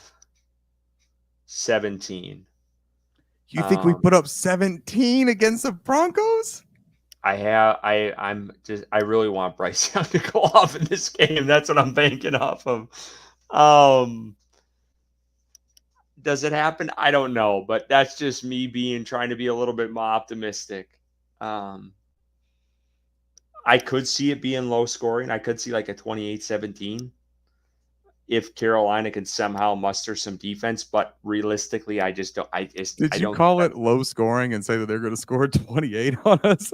That's low scoring for Carolina. That's low scoring. That's fucking terrible, Curtis. That's awful.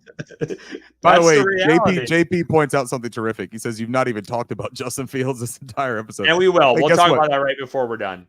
Just for there you, go. JP. Never mind. Since you're tuning in at 5 a.m. in London. 5 a.m. across the pond, dude. What a or in Panthers England, fan. wherever you're at. So yeah, I'm gonna go. I'll go 35. What did I say? 35-17. 28-17 is where your low score. So yeah, 35-17. Yeah, it's gonna be. I want some. I want to root for something for once. I don't know if it's gonna happen, but it's just, the funniest thing, Curtis, can I tell you that's such an appropriate thing to say right here? The funniest thing that my 6-year-old kid does right now, because kids always do funny shit, right? He walks around, and the minute that you say something that sucks and that you don't want to have to admit, he starts singing, and he goes, "You can't always get what you want." That is, for some reason, he found that song, and so now he just walks around, and if you say some shit that you know you're going to be disappointed about, he hits you with that, and it's killer. I think that is something we need to get on like a sound bite, because that is exactly what you just did right there. You want so badly to cheer for something. Can't get it, you Curtis. record him, and we'll put it on as a track. There we go. Well, let's talk about it. JP, across the pond, we appreciate you. We'll talk about it briefly. Justin Fields, and then we'll get the hell out of here. Ricky, I see the folks online wanting to trade for this guy. Now, do they want to trade for him, or are they just talking about him as being an option as a free agent? I've seen trade. Okay. So would you trade for him at the deadline? And if not, would you want to see him signed in the offseason? Yeah, so I'll give both ways. If you can acquire Justin Fields for a 4th, 5th, 6th, 7th round pick, I would do it in a heartbeat. Those picks have never materialized for the Carolina Panthers. And they rarely materialize for every other NFL franchise, if you want to get serious about it. Look at the percentages of hits that turn into mainstays or even productive players. Here's the thing about Justin Fields. I'm not trying to romanticize what Justin Fields is currently. But what Justin Fields is a player that offers you a dual threat player from the quarterback position. He has literally progressed every single season that he has been in the NFL as far as completion percentage, touchdown to interception ratio. And he did this while playing in Chicago in a very inept coaching situation and roster situation. And he performed better than the guy that we're arguing for, Bryce Young, here in Carolina. And he clearly has bigger physical abilities than a guy like Bryce Young. This isn't me crapping on Bryce Young. This is the argument that if you want to try with Bryce, I don't understand why you don't bring in Justin Fields to compete with Bryce, bare minimum. Because if Bryce isn't the answer, if Justin Fields comes in and he gives you 25 total touchdowns, that's rushing and passing, and 10 or 11 interceptions, and he's able to execute an offense with Chuba Hubbard and Jonathan Brooks with that offensive line, you can start allocating draft picks to building the entire roster like most of the fan base wants. You can draft guys like an interior defensive lineman. You could draft guys like an Abdul Carter, like a Mikael Williams, like a Jalen Walker, like a Nick Scorton, a Travis Hunter. I mean, I could literally Malachi Starks, trade back and get Malachi Starks. I'm huge on Malachi Starks. There are all kinds of ways that you can attack this roster in different ways. Tet McMillan, right? Luther Burden's kind of lost a little bit of steam, but you trade back far enough, maybe he's got some value. There are just ways that if you look at Justin Fields and you say, hey, we're going to give him a year to figure out if he's got anything. If he doesn't, fans want to draft a quarterback in 2026 anyways. That's what they want. So why would you not? The other options, man, honestly, when you look at it, it's like Drew Lock, Ryan Tannehill, Sam Darnold's out there, but Sam Darnold's not coming back to Carolina. Put that pipe dream away. He's not coming back to Carolina. Not going to happen. So looking at it from a who's better, And even if Justin Fields is the bridge quarterback, who better to learn from than a guy who dealt with the adversity of the Chicago landscape that he dealt with, and then goes and learns under Mike Tomlin and Russell Wilson for a year? And did you hear how he handled the situation of being benched for Russell Wilson? That's a professional athlete. That is a professional athlete at the quarterback position. He is a legend from where he's from. High school kids still talk about him to this day about what would he do in this situation in their hometown. Give me that guy. I'm sorry, dude. We talk about culture. We talk about identity. Give me that guy. I will take my chance on that every single time. I don't think that he commands a huge contract because he's already relegated to a backup position. He was traded for a small draft capital at the offseason to get him to Pittsburgh. I think it's a very viable option.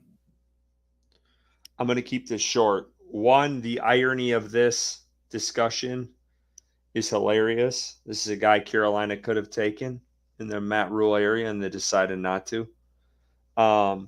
Second, I am not trading for this guy. I'm getting him in the offseason. Pittsburgh was the only team willing to go out and get him. I don't think he's going to garner a big market. So I do think Carolina could get him in the offseason. I don't care how bad they are.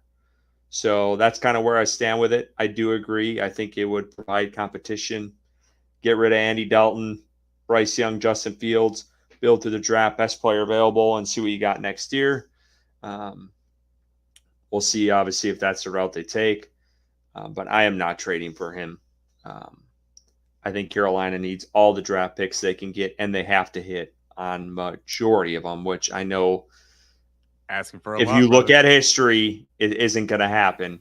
But that is the only situation to get them out of where they're at right now. If Justin Fields was in this draft, if Justin Fields was in this draft and you could get him for a 4th round pick, would you take him in the 4th round? Then why wouldn't you trade a 4th round pick for him? That's fair. Yeah. That's fair. And ladies and gentlemen, that is Ricky Raines. But I mean, yeah, we'll see. You didn't convince me, but we'll see. I think there wasn't a lot out there for Justin. There really wasn't. Like it was. Well, he also wanted to go to Pittsburgh. There was also a part of this that from the beginning he was connected to Mike Tomlin. So I don't think that it's as black and white as what is like kind of like the end result. I think that there was a whole lot of behind the scenes work there about the Bears wanting to do right by Justin Fields because they knew they were drafting Caleb Williams. And they're like, hey, it's not even really your fault. We just have this guy that we feel is a generational prospect that everyone else is really. He went for a 6th rounder, though. Right. He went for a 6th. Exactly. But that's because he went to the Steelers who he wanted to go. There was no leverage. I think that you can get him for a 5th. I think you have to give him a little bit more because of what he did at Pittsburgh. But if you're telling me that you can't, you wouldn't take a chance on Justin Fields because of the chance of missing out on a Cho Smith-Wade. Is that what we're saying right now? Like for a team that is absolutely deprived of talent going forward at the quarterback spot, because I'm assuming also that Bryce Young is gone. I am not assuming that Bryce Young is part of the future plans. That is part of my thinking here. Yeah. If you're going into it with Andy Dalton losing out of his contract and it's Jack Plummer and Curtis Round and Ricky Raines as the top 3 quarterback options for the Panthers next year, give me Justin Fields instead of drafting a 4th string defensive lineman. Fair point. I mean, or not. It doesn't matter. No, let's go get a box of donuts. Oh boy. I mean, you bring up good points. You really do. I'm under the impression that I'm just banking off Bryce Young soaring this weekend. Probably not going to happen, but one can have a pipe dream. But I do think there's value in adding him to that room, even if Bryce Young does well. I can't wrap my head around a team so bad to be a buyer at the deadline. I can't. I hear see you. That. Yeah, and I don't. I think it's and more as much as it makes sense and how you put it. Yeah, Carolina does not do moves that make sense very often. Totally. And I think the other part of it though is eliminating the open market competition. Not that Justin Fields is going to have this huge market, but teams like Tennessee that maybe are moving off of Will Levis as well, that are thinking of drafting a guy like Shedeur Sanders or Cam Ward because they're in the top 4 or 5 picks as well. I think that those are all teams that are going to be very interested in bringing in a real competition at the quarterback spot instead of having an incumbent starter just because they happen to be in position for it. That if you have Justin Fields, who has had success, moderate success in the NFL level, and he pushes that rookie, you might get the best out of that rookie because Justin Fields is still fighting for his livelihood in the NFL. He's not Joe Flacco, who's coming in and is like, dude, I have nothing else to prove. You're getting a guy who is literally fighting for his livelihood. He's going to put the best competition out there on the field. I want that to push my rookie if I'm any of these teams that look at drafting a rookie quarterback. But if you can get him on a trade for a 5th-round pick and sign him to a 2-year extension, a 1-year extension with a 2nd-year team option, I think that you have a lot of options there, and you could get it before any kind of free agent deals happen in the offseason. I will just say this, and I this is me doubling down on my take. I don't think there was a massive market for Justin Fields. I don't. Because when you look at it, didn't Pittsburgh get Russell Wilson before Justin Fields? Yeah. And I'll tell you something, man. Russell Wilson had a really nice game last week. Didn't Tampa Bay sign Baker Mayfield? Didn't Drew Lock go to New York? Didn't Sam Darnold go to Minnesota? Didn't Mason Rudolph go to Tennessee? Were they trades? Were they free agents? Didn't Jacoby Brissett go to New England? And didn't Tyrod Taylor go to the Jets? And then Justin Fields was traded to the Pittsburgh Steelers? Fair point. I don't know if there was a big market for him, and maybe he's proven. And maybe do you think he's done? That? Yeah, that's my point. Do you think he's maybe he's boosted his stock in Pittsburgh a bit? I think he has. Obviously, look at him in a competent franchise with a good coach. They don't even have like a ton of offensive talent, but they ran a scheme to his talent as opposed to his talent to a scheme. I just think that it shows you that it's possible, it's workable, and his talent profile. I mean, this guy was like one of the greatest high school prospects to ever come out. He was a terrific college quarterback. I mean, a terrific college quarterback. He was. And then he went to Chicago, the place where quarterbacks die. Yeah. And then he goes to Pittsburgh. And I'm telling you what, man, I liked him. I liked what I saw from him. There was still progressions that needed to happen in the passing game. There's development that still needs to happen. That dude looked like a better NFL player than I had seen him at all in Chicago. No, and he's like 25, and he's 25. I mean, I agree with that. I just think you can probably get him where you don't have to give up assets to get him. Y'all realize at this point of this episode too, this is just me and Curtis having a conversation with each other, and everyone else is just watching it. So, but we'll leave it at that. That's enough. That's enough. That's a good stopping point. Field. Yeah. We'll be Thank back. you, JP, for bringing that up. Hopefully, we're talking about the success and bounce back of Bryce Young next week. God, everyone say a prayer. Please, really. Please. I just want to have some optimism with this team. But again, and check in on any local foundations that you can find for Western North Carolina too. We didn't even get to talk about DJ Wanham, Adam Thielen coming back much. So shame on us. We talked about Justin Fields more than that. But so we'll see you guys tomorrow night for an additional episode of Panthers on Tap. Panthers Bo with a comment. Can't wait to have a donut tomorrow. Hell yeah, Bo. Go out there and get you some, brother. I'm just picturing, is anyone going off this donut tangent? Has anyone ever, I'm sure everyone has seen American Pie with the dog and the donut. Of course. That's made me think of it. See, the gift that keeps on giving. The Ricky analogies, the gifts that keep on giving. You're all welcome. Merry Christmas.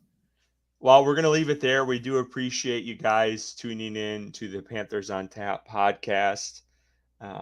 We'll be back next week. Bryson hopefully should be back as well. Again, if you guys are interested in joining that parlay and telling us, please reply on our tweets and just let us know so we can kind of gauge where you guys are at with some of our bets, and we'll try to step it up and actually hit all three of them. That's the goal. So again, roll the dice, see what you got with us with those parlays, and please subscribe to our YouTube channel. We would appreciate it.